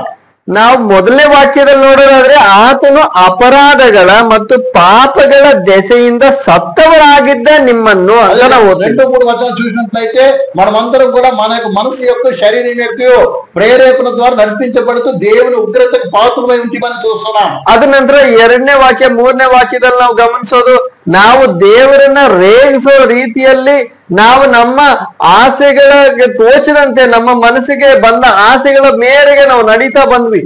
మరి దేవుని ఉగ్రతకు పాత్రమై ఉంటమే, ದೇವರ ಕೋಪಕ್ಕೆ ಪಾತ್ರರಾದ್ವಿ.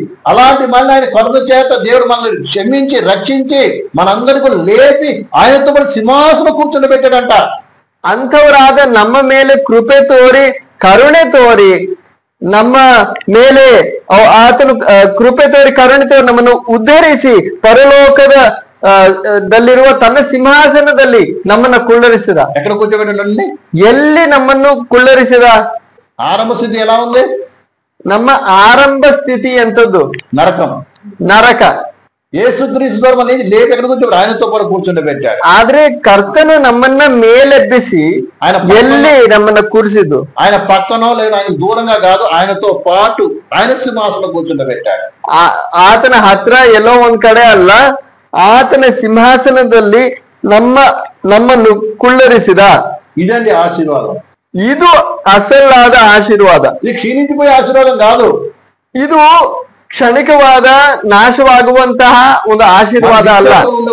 ನಿತ್ಯ ఉండబోయే ఆశీర్వాదం. ಇದು ನಿತ್ಯಕ್ಕೂ ನಿತ್ಯತ್ವದಲ್ಲಿ ನೆಲೆಯಾಗಿರುವ ಆಶೀರ್ವಾದವಾಗಿದೆ. ఇది అసలైన ఆశీర్వాదం యేసు ద్వారా కలిగినది. ಇದು ನಿಜವಾದ ಆಶೀರ್ವಾದ. అలాగే మనం 11 నుంచి 14 వరకు చదివినట్లయితే అన్ని జనుల పరిస్థితిని చూపిస్తున్నాడు. ಅದ ನಂತರ 11ನೇ ವಾಕ್ಯದಿಂದ 14ನೇ ವಾಕ್ಯದವರೆಗೂ ನಾವು ಓದ್ತಾ ಬಂದ್ರೆ ಅನ್ಯ ಜನಾಂಗಗಳ ಪರಿಸ್ಥಿತಿ ನಾವು ಗಮನಿಸ್ತೀವಿ. మన స్థితిని చూపిస్తున్నాం. మనందరం అన్ని జనులము. ಅಂದ್ರೆ ಅನ್ಯ ಜನಾಂಗದವರು ಅಂದ್ರೆ ನಾವೇ ಯಹೂದ್ಯರು ಅಲ್ಲದೆ ಇರೋ ಅನ್ಯ ಜನಾಂಗದವರು ನಮ್ಮ ಪರಿಸ್ಥಿತಿ ಗಮನಿಸ್ತೀವಿ. చూపిస్తున్నాడు ఇక్కడ. ನಮ್ಮ పరిస్థితిನ పౌలను వివరిస్తా ఇದ್ದಾನೆ. అలాంటి వారిని యేసుక్రీస్తు ద్వారా మనందరినీ కూడా తండ్రి దగ్గర తీసుకొచ్చి తండ్రి యొక్క ఇంటిలో జన్మించేటట్టు పరిశుద్ధ పట్టణంలో ఏక పాలి భాగస్తులుగా చేశాడని దేవుని వాక్యం మనం చూస్తున్నాం ఇక్కడ. ಅಂಥವರಾದ ನಮ್ಮನ್ನ ದೇವರು ತನ್ನ ಮಗನಾದ ಯೇಸು ಕ್ರಿಸ್ತನ ಮೂಲಕ ವಿಮೋಚಿಸಿ ತನ್ನ ಹತ್ತಿರಕ್ಕೆ ಬರಮಾಡಿ ಒಂದು ಸ್ವಾಸ್ಥ್ಯ ಕೊಟ್ಟು దేవుని ఇంటి వారుగా చేశాడు. ದೇವರ ಭವನದಲ್ಲಿ ಸದಸ್ಯರಾಗಿ ಮಾಡಿದ್ದಾನೆ. దేవుడు మన తండ్రి అయ్యాడు. ದೇವರು ನಮಗೆ ತಂದೆ ಆಗಿದ್ದಾನೆ. పిల్లలమయ్యాం. ನಾವು ಆತನಿಗೆ ಮಕ್ಕಳಾದೆವು. ఆయన సకల విషయాల్లో ఆయన కలిగిన సమస్తములో వారసులమయ్యాం. ಆತನಿಗೆ ಇರುವ ಎಲ್ಲಾ ಸೊತ್ತಿಗೂ ನಾವು ಬಾಧ್ಯರಾಗಿದ್ದೇವೆ, ನಾವು ವಾರಸುಗಳಾಗಿದ್ದೇವೆ. ఎంత గొప్ప ఆశీర్వాదం! ಎಷ್ಟು ದೊಡ್ಡ ಆಶೀರ್ವಾದವಾಗಿದೆ. నువ్వు ఏదో ఈ లోకంలో కొంచెం బంగారం కొరకో కొంచెం వెండి కొరకో లేక ఈ సిమెంట్ గాడితో కట్టబడిన భవనమే ఆశీర్వాదం అనుకుంటున్నాం. ಆದ್ರೆ ನೀನೇನೋ ಈ ಲೋಕದಲ್ಲಿ ಸ್ವಲ್ಪ ಬೆಳ್ಳಿ ಬಂಗಾರವನ್ನು ನೋಡಿ ಆಶೀರ್ವಾದ ಅನ್ಕೊಳ್ತಾ ಇದೀಯಾ? ಸಿಮೆಂಟು ಇಟ್ಕೆಗಳ ಇಂದ ಕಟ್ಟಲ್ಪಟ್ಟಿರುವ ಒಂದು ಭವನ, ಒಂದು ಮನೆ ಒಂದು ಆಶೀರ್ವಾದ ಅಂತ ಅನ್ಕೊಳ್ತಾ ಇದೀಯಾ? కానీ దేవుడు ఎలాంటి ఆశీర్వాదం తన కుమారుడు యేసు గారు ఇచ్చాడు. ಆದ್ರೆ ತನ್ನ ಮಗನಾದ ಯೇಸುವಿನ ಮೂಲಕ ನಿನಗೆ ಕೊಟ್ಟ ಆಶೀರ್ವಾದ ಏನು? ఆయన కలిగిన అన్నిటిలో కూడానంట ಅಂದ್ರೆ ದೇವರಿಗೆ ಎಲ್ಲದರಲ್ಲೂ ಏನಿದೆ? ఏంటంటే దేవుని కలిగింది ಅಂದ್ರೆ ದೇವರಿಗೆ ಏನೆಲ್ಲ ಇದೆ ಅಂದ್ರೆ ದೇವರ ಕೈಗಳಲ್ಲಿ ಏನೆಲ್ಲ ಇದೆ? దేవుని దగ్గర ఏమేమి ఉన్నాయి? ದೇವರ ಹತ್ರ ಏನೆಲ್ಲ ಇದೆ చెప్పండి. సకలం అన్నంత బ్రహ్మాండ మొత్తం ఆయనది. ಅಂದ್ರೆ ಸರ್ವಸ್ವ ಭೂಲೋಕ, ಆಕಾಶ, ನಕ್ಷತ್ರಗಳು, ಗ್ರಹಗಳು ಎಲ್ಲವೂ ಆತನದೇ.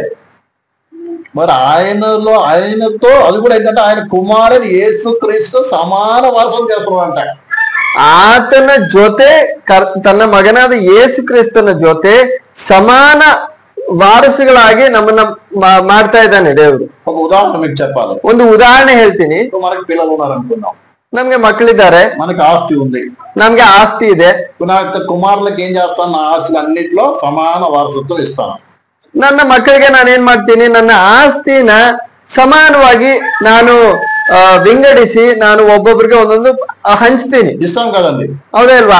ಆಸ್ತಿನ ನಾವು ಹಂಚ್ತೀವಿ, సరే ఎవరా ಮಕ್ಕಳಿಗೆ ಹಂಚ್ತೀವಿ. సరే మంచిది, ಒಳ್ಳೇದು. అలాగనే ಅದೇ ರೀತಿ నాకు రోడ్డు మీద వెళ్తున్నప్పుడు ఒక పిల్లోడు దొరికాడు నాకు. ಅದೇ ವೇಳೆ ನಾನು ನಡೀದ ಹೋಗುವಾಗ ಬೀದಿಯಲ್ಲಿ ಒಬ್ಬ ನನಗೆ ಸಿಗ್ದ. బట్టలు లేకుండా తిండి లేకుండా ఏదో దీన స్థితిలో పడి ఉన్నాడంట. ಆ ಹುಡುಗನ್ಗೆ ಸರಿಯಾಗಿ ಬಟ್ಟೆ ಇರ್ಲಿಲ್ಲ, ಊಟಕ್ಕೆ ಏನು ಇರ್ಲಿಲ್ಲ, ಆ ರೀತಿ ದುಸ್ಥಿತಿಯಲ್ಲಿ ನಾನು ನೋಡ್ದೆ. అతని మీద నాకు జాలి కలిగింది. ಅವನ ಮೇಲೆ ನನ್ಗೆ ದಯೆ ಬಂತು. అతను ఎత్తుకొని వచ్చాను ఇంటికి. ನಾನು ಅವನ್ನ ಎತ್ತಿ ನಾನು ಮನೆಗೆ ತಗೊಂಡ್ ಬಂದೆ. అతను మంచి ఆహారము, బట్టలు నా పిల్లలకి ఎట్లా పెడతాను అట్లనే పెట్టాను. ನನ್ನ ಮಕ್ಕಳಿಗೆ ಏನೆಲ್ಲ ಕೊಡ್ತಾ ಇದ್ದೀನೋ ಆ ರೀತಿ ಅವನ್ಗೂ ಎಲ್ಲ ಕೊಟ್ಟು అన్ని ఇస్తాను, అన్ని ఆహారము, తిండి, అన్ని చదువు అన్ని ఇస్తున్నాను.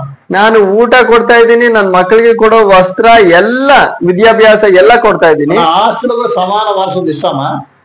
ಆದ್ರೆ ಪ್ರಿಯರೇ, ಆಸ್ತಿಯ ವಿಷಯ ಬಂದಾಗ ನನ್ನ ಮಕ್ಕಳ ಜೊತೆ ಹಂಚುವಾಗ ಇವನ್ಗೂ ಅದೇ ಸಮಾನವಾಗಿ ಕೊಡ್ತೀನ?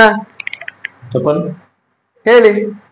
ఎక్కడో కొంత కొరత పై కనబడేది చెప్పినా కూడా ఎక్కడో కొరత చేస్తాం.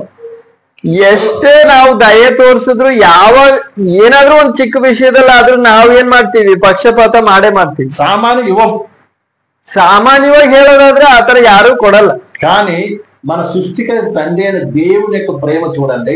ಆದರೆ ನಮ್ಮ ಸೃಷ್ಟಿಕರ್ತನಾದ ತಂದೆಯಾದ ದೇವರ ಪ್ರೀತಿಯನ್ನು ಗಮನಿಸಿ. ఆయనకు అసలైన కుమారుడు ఎవరు? ఏకైక కుమారుడు ఎవరు? ಆತನಿಗೆ ಅಸಲಾದ ಏಕೈಕ ಕುಮಾರನು ಅಥವಾ ಮಗನು ಯಾರು?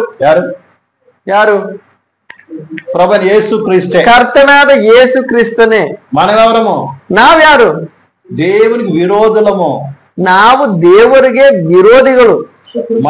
మరణానికి శిక్షకి వెళ్ళవలసిన వారము. ನಾವು ಮರಣಕ್ಕೆ ಪಾತ್ರರು. దేవుడు లేని ವಾರము. ದೇವರು ಇಲ್ಲದೆ ಇರೋರು. ದೇವ ದೂಷకులము. ದೇವರ ದೂಷಣೆ ಮಾಡೋರು. వాగ్దాన నిబంధనలేని ప్రజలము. ದೇವರ ವಾಗ್ದಾನಗಳು, ನಿಬಂಧನೆಗಳಿಗೆ ಯಾವೊಂದು ಸಂಬಂಧ ಇರದೇ ಇರೋರು. అలాంటి వారిని, ಅಂಥವ್ರನ್ನ వాళ్ళని ఆయన రక్షించి, ನಮ್ಮನ್ನ ದೇವರು ರಕ್ಷಿಸಿ తన కుమారులుగా చేసి ನಮ್ಮನ್ನ ಮಕ್ಕಳನ್ನಾಗಿ ಮಾಡಿ ఆయన కుమారుడు యేసుక్రీస్తు సమాన వారసులుగా చేస్తున్నాడంట. ತನ್ನ ಏಕೈಕ ಕುಮಾರನಾದ ಯೇಸು ಕ್ರಿಸ್ತನ ಜೊತೆ ಸಮಾನವಾದ ವಾರಸುಗಳನ್ನಾಗಿ ನಮ್ಮನ್ನ ಮಾಡ್ತಾ ಇದ್ದಾನೆ. ఈ విషయాన్ని ఆలోచిస్తే మనకేమనిపించాలి? ಈ ವಿಷಯವನ್ನ ನಾವು ಆಲೋಚಿಸುವಾಗ ನಮ್ಗೆ ಏನ್ ಅನ್ನಿಸ್ಬೇಕು? ఈ నోటికంటే మాటలు వస్తాయా? ನಮ್ ಬಾಯಿಂದ ಏನಾದ್ರು ಮಾತು ಬರುತ್ತಾ? ఏడుపు తప్ప మళ్ళీ ఏమీ చేయలేము. ಕಣ್ಣೀರ್ ಬರುತ್ತೋ ಹೊರತು ಇನ್ನೇನು ನಮ್ಗೆ ಬರಲ್ಲ.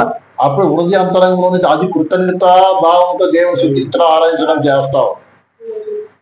అది అసలైన ఆరాధన. ಆವಾಗ ನಮ್ಮ ಹೃದಯದಿಂದ, ಅಂತರಂಗದಿಂದ ಒಂದು ಆರಾಧನೆ ಹುಟ್ಟುತ್ತೆ. ಅದು ಅಸಲಾದ ಆರಾಧನೆ, ಕೃತಜ್ಞತೆ ಹುಟ್ಟುತ್ತೆ. రోమి రాసిన పత్రిక, ರೋಮಾಪುರದವರಿಗೆ ಬರೆಯಲ್ಪಟ್ಟ ಪತ್ರಿಕೆ 8:17 చదవండి. ಅದರಲ್ಲಿ 8ನೇ ಅಧ್ಯಾಯ 17ನೇ ವಾಕ್ಯ, 8:17. ಮಕ್ಕಳಾಗಿದ್ದರೆ ಬಾಧ್ಯರಾಗಿದ್ದೇವೆ, ದೇವರಿಗೆ ಬಾಧ್ಯರು, ಕ್ರಿಸ್ತನೊಂದಿಗೆ ಬಾಧ್ಯರು. ಹೇಗೆಂದರೆ ಕ್ರಿಸ್ತನಿಗೆ ಸಂಬಂಧಿಸಿದ ಬಾಧೆಗಳಲ್ಲಿ ನಾವು ಪಾಲುಗಾರರಾಗುವುದಾದರೆ ಆತನ ಮಹಿಮೆಯಲ್ಲಿಯೂ ಪಾಲುಗಾರರಾಗುತ್ತೇವೆ. ಪಾಲುಗಾರರಾಗುವುದು. ಮಕ್ಕಳಾಗಿದ್ದರೆ ಬಾಧ್ಯರಾಗಿದ್ದೇವೆ, ದೇವರಿಗೆ ಬಾಧ್ಯರು, ಕ್ರಿಸ್ತನೊಂದಿಗೆ ಬಾಧ್ಯರು, క్రీస్తుతో ಬಾಧ್ಯರು, ಕ್ರಿಸ್ತನೊಂದಿಗೆ క్రీస్తు కూడా వారసులము. ಕ್ರಿಸ್ತನೊಂದಿಗೆ ಬಾಧ್ಯರು, క్రీస్తు తోడి వారసులమని ఉంది ఇక్కడ. ಅಂದರೆ ಕ್ರಿಸ್ತನ ಒಂದಿಗೆ ಬಾಧ್ಯರು ಅಂತ ನಾವು ಇಲ್ಲಿ ಓದೋದು. క్రీస్తు తోడి వారసులం అంట. ಕ್ರಿಸ್ತನೊಂದಿಗೆ ಅಂದ್ರೆ ಕ್ರಿಸ್ತನ సమానವಾಗಿ అదే హంతದಲ್ಲಿ ನಾವು బాధ్యరు క్రిస్తన ಹಾಗೆ. క్రీస్తుకు ఏ స్థానం అయితే దేవుని దగ్గర ఉన్నదో అదే స్థానం నీకు నాకు ఇవ్వాలని దేవుని యొక్క సంకల్పం. ಅಂದ್ರೆ ದೇವರ ದೃಷ್ಟಿಯಲ್ಲಿ ದೇವರ ಮುಂದೆ ಕ್ರಿಸ್ತನಿಗೆ ಯಾವ ಸ್ಥಾನ ಇದೆ, ಯಾವ ಬಾಧ್ಯತೆ ಇದೆ, ಅದೇ ಹಂತ ಅದೇ ಸ್ಥಾನ ನಮಗೆ ಕೊಡ್ಬೇಕು ಅಂತ ದೇವರ ಬಯಕೆ. ఇది ఆశీర్వాదము. ಇದು ಆಶೀರ್ವಾದ. ఇదే ఆశీర్వాదం ಅವರ కన్నులు తెరవచ్చే బాధ్యత సేవకులు మనకి ఉన్నది. ಇದೇ ಆಶೀರ್ವಾದ ಅಂತ ಜನರ ಕಣ್ಗಳನ್ನ ಬಿಚ್ಚೋ ಬಾಧ್ಯತೆ ನಮಗಿದೆ. అప్పుడు వారు చింతనే పడడు. ಆವಾಗ ಜನರು ಚಿಂತೆನೆ ಮಾಡಲ್ಲ. ఈ లోపల ఏది ఉన్నా ఏది లేకపోయినా ఏ కష్టం ఉన్నా ఏ బాధ ఉన్నా ఏ పని వాడు బాధపడగానే కృతజ్ఞతతో వచ్చి దేవుని స్తుతించి ఆరాధిస్తాడు. ಈ ಲೋಕದಲ್ಲಿ ಏನಿದ್ರು ಏನ್ ಇಲ್ಲದೆ ಇದ್ರು ಯಾವ ಕಷ್ಟ ಬಂದ್ರು ಅವರು ದೇವರ ಸನ್ನಿಧಿಗೆ ಬಂದು ಕೃತಜ್ಞತೆಯಿಂದ ಆರಾಧನೆ ಮಾಡ್ತಾರೆ, ಸ್ತುತಿ ಮಾಡ್ತಾರೆ. దేనికి ఆయన చింతపడడు. ಯಾವೊಂದು ವಿಷಯದಲ್ಲೂ ಚಿಂತೆ ಮಾಡಲ್ಲ. ప్రభు నాకు ఇంతగా ఆయన చేశాడు, నేను ఇంకా ప్రభు గారికి ఏం చేయాలని తన జీవితాన్ని అర్పించడానికి ఆయన సిద్ధపడతాడు. ಕರ್ತನು ನನಗೋಸ್ಕರ ಇಷ್ಟೆಲ್ಲ ಮಾಡಿದ್ದಾನಲ್ವಾ, ನಾನು ಯಾವ ರೀತಿ ಕರ್ತನಿಗೆ ನನ್ನ ಈಡು ತೀರಿಸ್ಲಿ, ನಾನು ಹೇಗೆ ಕರ್ತನಿಗೆ ಕೃತಜ್ಞತೆ ಸಲ್ಲಿಸಿ ನನ್ನ ಜೀವಿತವನ್ನ ಅರ್ಪಣೆ ಮಾಡ್ಲಿ. వాడి దృష్టి అంతా కూడా పరసమైన వాటి మీద ఉంటుంది. తన దృష్టి అంతా కూడా తన మనసంతా కూడా ఆ పరసమైన వాటి మీద ఉంటుంది. ಯಾವಾಗ್ಲೂ ತನ್ನ ದೃಷ್ಟಿ ಪರಲೋಕದ ಸಂಬಂಧಪಟ್ಟ ವಿಷಯಗಳ ಬಗ್ಗೆ ಆಗಿರುತ್ತೆ. ఎవరి కళ్ళైతే పరసమైన వాటిని చూస్తుందో అదే వాడిదే కన్నులు తెరవబడినట్టు లెక్క. ಯಾರ ಕಣ್ಗಳು ಯಾವಾಗಲೂ ಪರಲೋಕದ ಸಂಬಂಧಪಟ್ಟ ಸಂಗತಿಗಳನ್ನ ಯಾವಾಗ್ಲೂ ದೃಷ್ಟಿಸುತ್ತಾ ಇರುತ್ತವೋ ಅಂತಹ ಕಣ್ಣುಗಳೇ ಅಸಲಾಗಿ ನಿಜವಾಗಲೂ ತೆರೆಯಲ್ಪಟ್ಟಿರುವ ಕಣ್ಣುಗಳು. ఎవరి కళ్ళైతే పరలోక సంబంధమైన విషయాలు చూస్తూ ఉందో వాడి కళ్ళే తెరవబడినట్టు. ಅಂದ್ರೆ ಪರಲೋಕದ ಸಂಗತಿಗಳನ್ನ ನೋಡ್ತಾ ಇರೋ ಜನರದ ಕಣ್ಣುಗಳು ಮಾತ್ರವೇ ತೆರೆಯಲ್ಪಟ್ಟಿವೆ. దానిలో మనోనేతలు వెలిగించబడినట్టు అని దేవుని వాక్యం సెలవిస్తుంది. ಅಂಥವರ ಮನೋನೇತ್ರಗಳು ಪ್ರಕಾಶಿಸಲ್ಪಟ್ಟಿವೆ ಅಂತ ದೇವರ ವಾಕ್ಯ ಹೇಳುತ್ತೆ. అలా ప్రతి విశ్వాస కన్ను తెరవబడాలన్నదే పౌలు దేవుడు మోకరించి నిత్యము ప్రార్థన చేస్తూ ఉన్నాడు. ಅದೇ ರೀತಿ ಎಲ್ಲಾ ವಿಶ್ವಾಸಿಗಳ ಕಣ್ಣುಗಳು ತೆರೆಯಲ್ಪಡಬೇಕೆಂದು ಯಾವಾಗಲೂ ನಿತ್ಯವೂ ಪೌಲನು ಪ್ರಾರ್ಥನೆ ಮಾಡುವುದಾಗಿ ನಾವು ಗಮನಿಸ್ತೇವೆ. ఎఫెసీయులకు రాసిన పత్రిక 1:15 చదివినట్లయితే పౌలు మోకరించి దేవుని సన్నిధిలో ప్రార్థన చేస్తున్నట్టు మనం చూస్తాం. ಆ ವಿಷಯ ನಾವು ಎಫೆಸ 1ನೇ ಅಧ್ಯಾಯದಲ್ಲಿ ಗಮನಿಸ್ತೀವಿ. ಪೌಲ ಮೊಣಕಾಲೂರಿ ಪ್ರಾರ್ಥನೆ ಮಾಡ್ತಾ ಇದ್ದಾನೆ. ఈ విషయాన్ని బాగా మనం అర్థం చేసుకోవాలి. ಈ ವಿಷಯ ನಾವು ಚೆನ್ನಾಗಿ ಗ್ರಹಿಸಬೇಕು. ఈ కార్యం ఎవరు చేయాలండి? ಈ ಕಾರ್ಯ ಯಾರು ಮಾಡ್ಬೇಕು ಹೇಳಿ? మనం చేయాలి. ನಾವ್ ಮಾಡ್ಬೇಕು. ముందు మన కళ్ళు తెరవబడితే వాడి కళ్ళు తెరుస్తాం. ಮೊದಲು ನಮ್ಮ ಕಣ್ಗಳು ತೆರೆದ್ರೇನೆ ನಾವು ಬೇರೆಯವ್ರ ಕಣ್ಗಳನ್ನ ನಾವು ತೆರಿತೀವಿ. కానీ అది వదిలేస్తే ఈ ప్రపంచం ఇతను సువార్త అనే ఇతను ఏది ప్రకటింపడుతుందో ఆ పరలోకాన్ని మరిపించేశారు. ಇವತ್ತು ಯಾವ ಸಂದೇಶ ಸುವಾರ್ತೆ ಅಂತ ಸಾರ್ತಾ ಇದ್ದಾರೋ ಆ ಸಂದೇಶದ ಮೂಲಕ ಜನರ ಕಣ್ಗಳೆಲ್ಲ ಮುಚ್ಚಾಕ್ತಾ ಇದ್ದಾರೆ.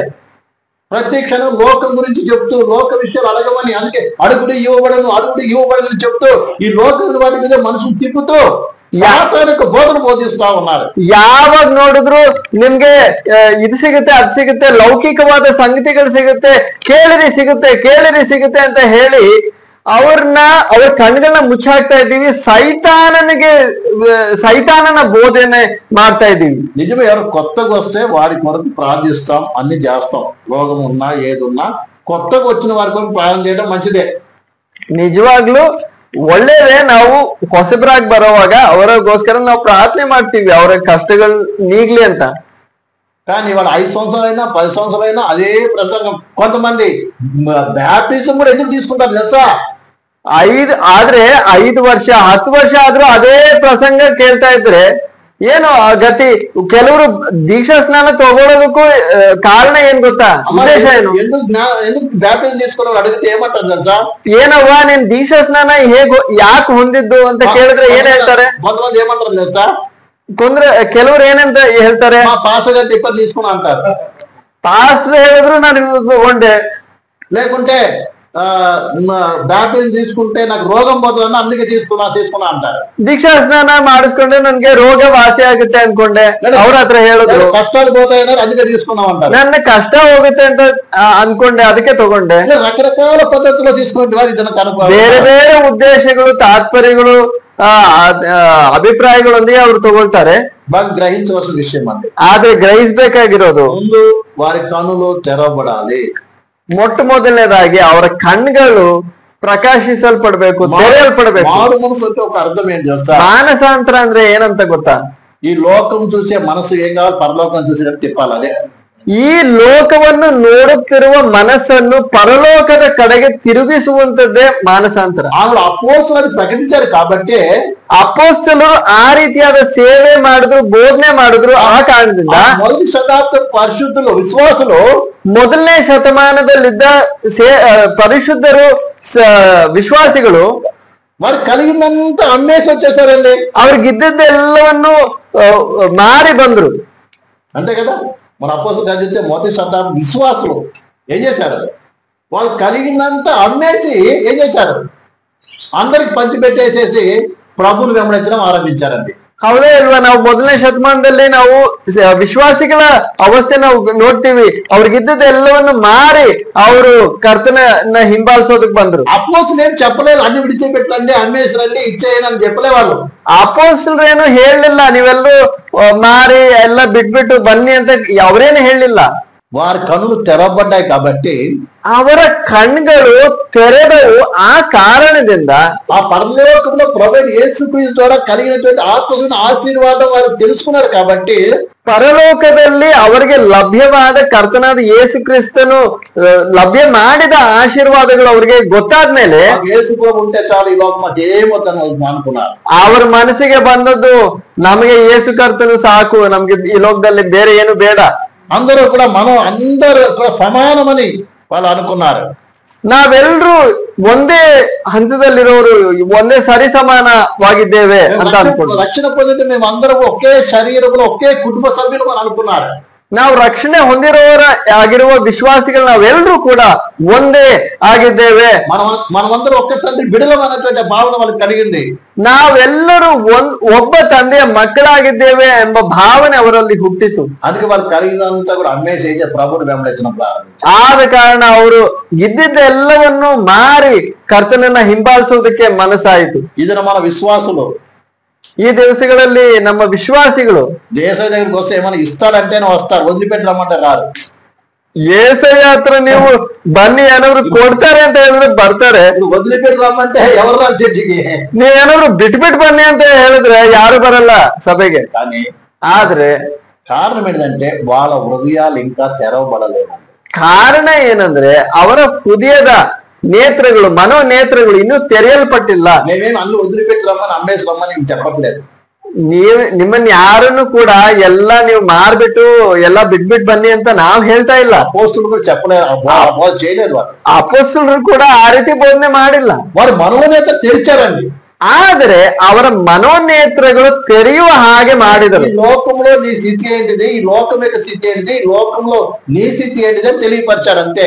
ಅದು ಹೇಗೆ ಅಂದ್ರೆ ನಿಮ್ಮ ಸ್ಥಿತಿ ಏನು, ಈ ಲೋಕದಲ್ಲಿ ನಿಮ್ಮ ಸ್ಥಿತಿ ಏನು ಅಂತ ಅವರಿಗೆ ತೆರೆದು ತೋರಿಸಿ ತಿಳಿಸಿದರು ಅಷ್ಟೇ. అలాగే యేసుక్రీస్తు ద్వారా నీకు లభించేటువంటి యొక్క నిత్యమైన అసలు ఆశీర్వాదం ఐశ్వర్యం ఏంటో తెలియపరిచారు. ಅದ್ರ ಜೊತೆ ನಿನಗೆ ಕರ್ತನಾದ ಯೇಸು ಕ್ರಿಸ್ತನ ಮೂಲಕ ಲಭ್ಯವಾಗುವ ಉನ್ನತವಾದ ಶ್ರೇಷ್ಠವಾದ ಪರಲೋಕದ ಆಶೀರ್ವಾದಗಳು ಎಂತವುಗಳು ಅಂತ ಅವರು ತಿಳಿಸಿದ್ರು. కాబట్టి వారు అన్ని విడిచిపెట్టి యేసు ప్రభు మాకు ఉంటే చాలు అనుకొని ప్రభువుని వెంబడించడం వారు ಪ್ರಾರಂಭಿంచారు. ಇದರ ಮೂಲಕ ಇದೆಲ್ಲ ತಿಳ್ಕೊಂಡು ಜನರಿಗೆ ಮನಸ್ಸಲ್ಲಿ ಬಂದಿದ್ದು ನನಗೆ ಲೋಕದಲ್ಲಿ ಏನು ಬೇಡ, ನನಗೆ ಈ ಕರ್ತನೇ ಸಾಕು ಅಂತ ಅವರೆಲ್ಲವನ್ನು ಬಿಟ್ಟು ಕರ್ತನನ್ನ ಹಿಂಬಾಲಿಸೋದಕ್ಕೆ ಮನಸ್ಸಾಯ್ತು. మొట్టమొదటి యేసు ప్రభు విశ్వాసం నుంచి నడవడం నేర్చుకున్నారు. ಮೊಟ್ಟಮೊದಲನೇದಾಗಿ ಕರ್ತನಾದ ಯೇಸು ಕ್ರಿಸ್ತನ ಸಂಪೂರ್ಣ ಹೃದಯದಿಂದ ಹಿಂಬಾಲಿಸೋದಕ್ಕೆ ಕಲಿತರು. తర్వాత శిష్యులయ్యారు, ಶಿಷ್ಯರಾದ್ರು, తర్వాత సేవకులయ్యారు, ಅದರ ನಂತರ ಸೇವಕರಾದ್ರು. దేశాలు ప్రపంచం అంతా కూడా యేసు ప్రభు సువార్త ప్రచురపరచబడేది. ಅದರ ನಂತರ ಎಲ್ಲಾ ದೇಶಗಳಲ್ಲೂ ಸುವಾರ್ತೆ ಸಾರಲ್ಪಟ್ಟಿತು, ಹಬ್ಬಿತು. ఇది ఆనాడు జరిగిన సువార్త. ಈ ರೀತಿ ಆ ದಿವಸಗಳಲ್ಲಿ ಸುವಾರ್ತೆಯ ಸೇವೆ ನಡೆದದ್ದು. ఈ దినాల్లో మన వాళ్ళు జరుగుతుందా? ಈ ರೀತಿ ನಮ್ಮ ಮಧ್ಯದಲ್ಲಿ ನಡೆಯುತ್ತಾ? జరగాలని కోరుకుందామా? ನಡಿಬೇಕು ಅಂತ ನಾವು ಬಯಸೋಣವಾ, ಅಪೇಕ್ಷಿಸೋಣವಾ? బాగా అర్థం చేసుకోవాలి. ಚೆನ್ನಾಗಿ ನಾವು ಅರ್ಥ ಮಾಡ್ಕೋಬೇಕು. కానీ పరిశుద్ధ వాక్యంలో ఏదైతే మన ముందు ఉన్నదో దాని ప్రకారం మనం దేవుని సేవ చేయాలి. ದೇವರ ಪರಿಶುದ್ಧ ವಾಕ್ಯದಲ್ಲಿ ಏನೆಲ್ಲ ಇದೆಯೋ ಅದರ ಮೇರೆಗೆ ನಾವು ಸೇವೆ ನಡೆಸಬೇಕಾಗಿದೆ. నేను చెప్పింది ఇప్పుడు మా సొంత వాక్యాలు కాదు, కానీ పరిశుద్ధ గ్రంథం ఉన్నది మీ ముందు పెట్టాము. ನಾವು ನಿಮ್ಗೆ ತಿಳಿಸಿರುವ ಈ ಸಂದೇಶ ನಮ್ಮ ಸ್ವಂತ ಅಭಿಪ್ರಾಯಗಳಲ್ಲ, ಹೊರತು ದೇವರ ವಾಕ್ಯದಲ್ಲಿರುವ ಸಂಗತಿಗಳಾಗಿವೆ, ಸತ್ಯಗಳಾಗಿವೆ. కాబట్టి మనము కూడా దేవుని వాక్యాస పరిచయం చేయడానికి మన జీవితాన్ని అప్పగించుకుందాం. ಹಾಗಾಗಿ ಪ್ರಿಯರೇ, ನಾವೆಲ್ಲರೂ ಕೂಡ ದೇವರ ವಾಕ್ಯದ ಮೇರೆಗೆ ಸೇವೆ ಮಾಡುವುದಕ್ಕಾಗಿ ನಮ್ಮನ್ನು ನಾವೇ ಒಪ್ಪಿಸಿಕೊಡೋಣ. ఒకవేళ ఇంకా మనకు అర్థం కావాలని దేవుని మోకరించి ఉపసించి ఏమైనా కన్నులు తెరవచ్చే నీ మార్గాన్ని తెలుసుకోవడానికి అని మన దేవుని కనిపెట్టి ప్రార్థించి పరిశుద్ధ చదివినట్లయితే ఇంకా మనకు తేటగా దేవుని ఆత్మ మనకు బోధిస్తాడు. ಇನ್ನು ನಮ್ಗೆ ಅಷ್ಟಷ್ಟು ಅರ್ಥ ಆಗಿಲ್ಲ ಅಂತ ಇದ್ರೆ ಇನ್ನು ನಾವು ಉಪವಾಸದೊಂದಿಗೆ, ಪ್ರಾರ್ಥನೆಯೊಂದಿಗೆ, ದಾಹದೊಂದಿಗೆ ನಾವು ಕರ್ತನ ಮುಂದೆ ಇದ್ದು, ಕರ್ತನೆ ನನ್ನ ಕಣ್ಗಳನ್ನು ತೆರೆ, ನಿನ್ನ ವಾಕ್ಯದಲ್ಲಿರುವ ಗೂಢಾರ್ಥಗಳನ್ನು, ಸತ್ಯಗಳನ್ನು ತಿಳಿಯಪಡಿಸುವಂತ ನಾವು ಅಪೇಕ್ಷೆಯೊಂದಿಗೆ, ದಾಹದೊಂದಿಗೆ ನಾವು ಪ್ರಾರ್ಥಿಸುವುದಾದರೆ ಖಂಡಿತವಾಗ್ಲೂ ದೇವರು ನಮ್ಮ ಕಣ್ಗಳನ್ನು ತೆರೆಯುತ್ತಾನೆ. నీకు నిజంగా ఆసక్తి ఉండి దేవుని దగ్గర కన్నీరు కాల్చి నిత్యముగా దేవుని తెలియపరుస్తాడు, దేవునికి తెలియపరుస్తాడు. ನಿನಗೆ ಒಂದು ವೇಳೆ ನಿಜವಾಗ್ಲೂ ದಾಹ, ಆಸಕ್ತಿ ಇದ್ರೆ ಖಂಡಿತವಾಗ್ಲೂ ದೇವರು ನಿನ್ನ ಕಣ್ಗಳನ್ನು ತೆರೆಯುತ್ತಾನೆ, ತನ್ನ ವಾಕ್ಯದ ಗೂಢಾರ್ಥಗಳನ್ನು ಬಿಚ್ಚುತ್ತಾನೆ. సమర్పణ నీలో ఉన్నట్లయితే దేవుని ఆత్మ నిత్యముగా నిన్ను వాడుకుంటుంది. ಆ ರೀತಿಯಾದ ಸಮರ್ಪಣೆ ನಿನ್ನಲ್ಲಿದ್ದರೆ ನಿಶ್ಚಯವಾಗಿಯೂ ದೇವರು ನಿನ್ನನ್ನು ಉಪಯೋಗಿಸುತ್ತಾನೆ. ఆనాటి మొదటి శతాబ్ద సంఘం రీతిగా నీ సంఘంలో కూడా కొంతమందిని అలాంటి యొక్క పరిశుద్ధులను దేవుడు లేపుతాడు. ಮೊದಲನೇ ಶತಮಾನದಲ್ಲಿ ನಾವು ನೋಡುವಂತಹ ಶಿಷ್ಯರ ಹಾಗೆ ಅದೇ ರೀತಿಯಾದ ಜನರನ್ನ ನಿನ್ನ ಸೇವೆಯಲ್ಲಿರುವ ಸಭೆಯಲ್ಲಿ ವಿಶ್ವಾಸಿಗಳಾಗಿ ದೇವರು ಮೇಲೆಬ್ಬಿಸುತ್ತಾನೆ. అలాంటి విశ్వాసాన్ని కొనిపోవడానికి దేవుడు రాబోతున్నాడు. అలాంటి సంఘంనే దేవుడు త్వరగా కొనిపోబోతున్నారు. ಅಂತಹ ವಿಶ್ವಾಸಿಗಳನ್ನ, ಸಭೆಯನ್ನ ಕರ್ಕೊಂಡು ಹೋಗುವುದಕ್ಕಾಗಿ, ಒಯ್ಯುವುದಕ್ಕಾಗಿ ಕರ್ತನು ಬರುತ್ತಿದ್ದಾನೆ. ఎందుకంటే సంఘం యొక్క పునాది ఒకటే.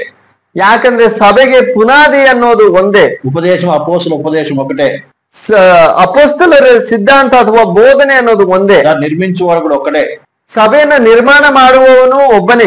దానికి కావలసింది అపోస్తలు లాంటి పరిపూర్ణ ఆసక్తి, సమర్పణ కలిగినటువంటి సేవకులు ఆయనకు కావాలి. ಅದಕ್ಕೆ ಅವಶ್ಯವಾಗಿರುವಂತದ್ದು ಅಪೊಸ್ತಲರ ಇದ್ದ ಅದೇ ಸಮರ್ಪಣೆ, ಅದೇ ಆಸಕ್ತಿ ಇರುವ ಕೆಲವು ಸೇವಕರು, ಶಿಷ್ಯರು ಬೇಕಾಗಿದೆ. అటు రీతిగా ప్రభు మనందరం లేపి ఆయన చేతిలో వాడుకోను కాక. ಅದೇ ರೀತಿಯಲ್ಲಿ ಅದೇ ಮೇರೆಗೆ ನಮ್ಮೆಲ್ಲರನ್ನು ಕರ್ತನು ಸಹಾಯ ಮಾಡಲಿ, ನಮ್ಮನ್ನು ಕರಗಳಲ್ಲಿ ತೆಗೆದು ಉಪಯೋಗಿಸಲಿ. కళ్ళు మూసుకొని మనం ప్రార్థన ಕಣ್ಗಳನ್ನು ಮುಚ್ಚಿ ನಾವು ಪ್ರಾರ್ಥಿಸೋಣ.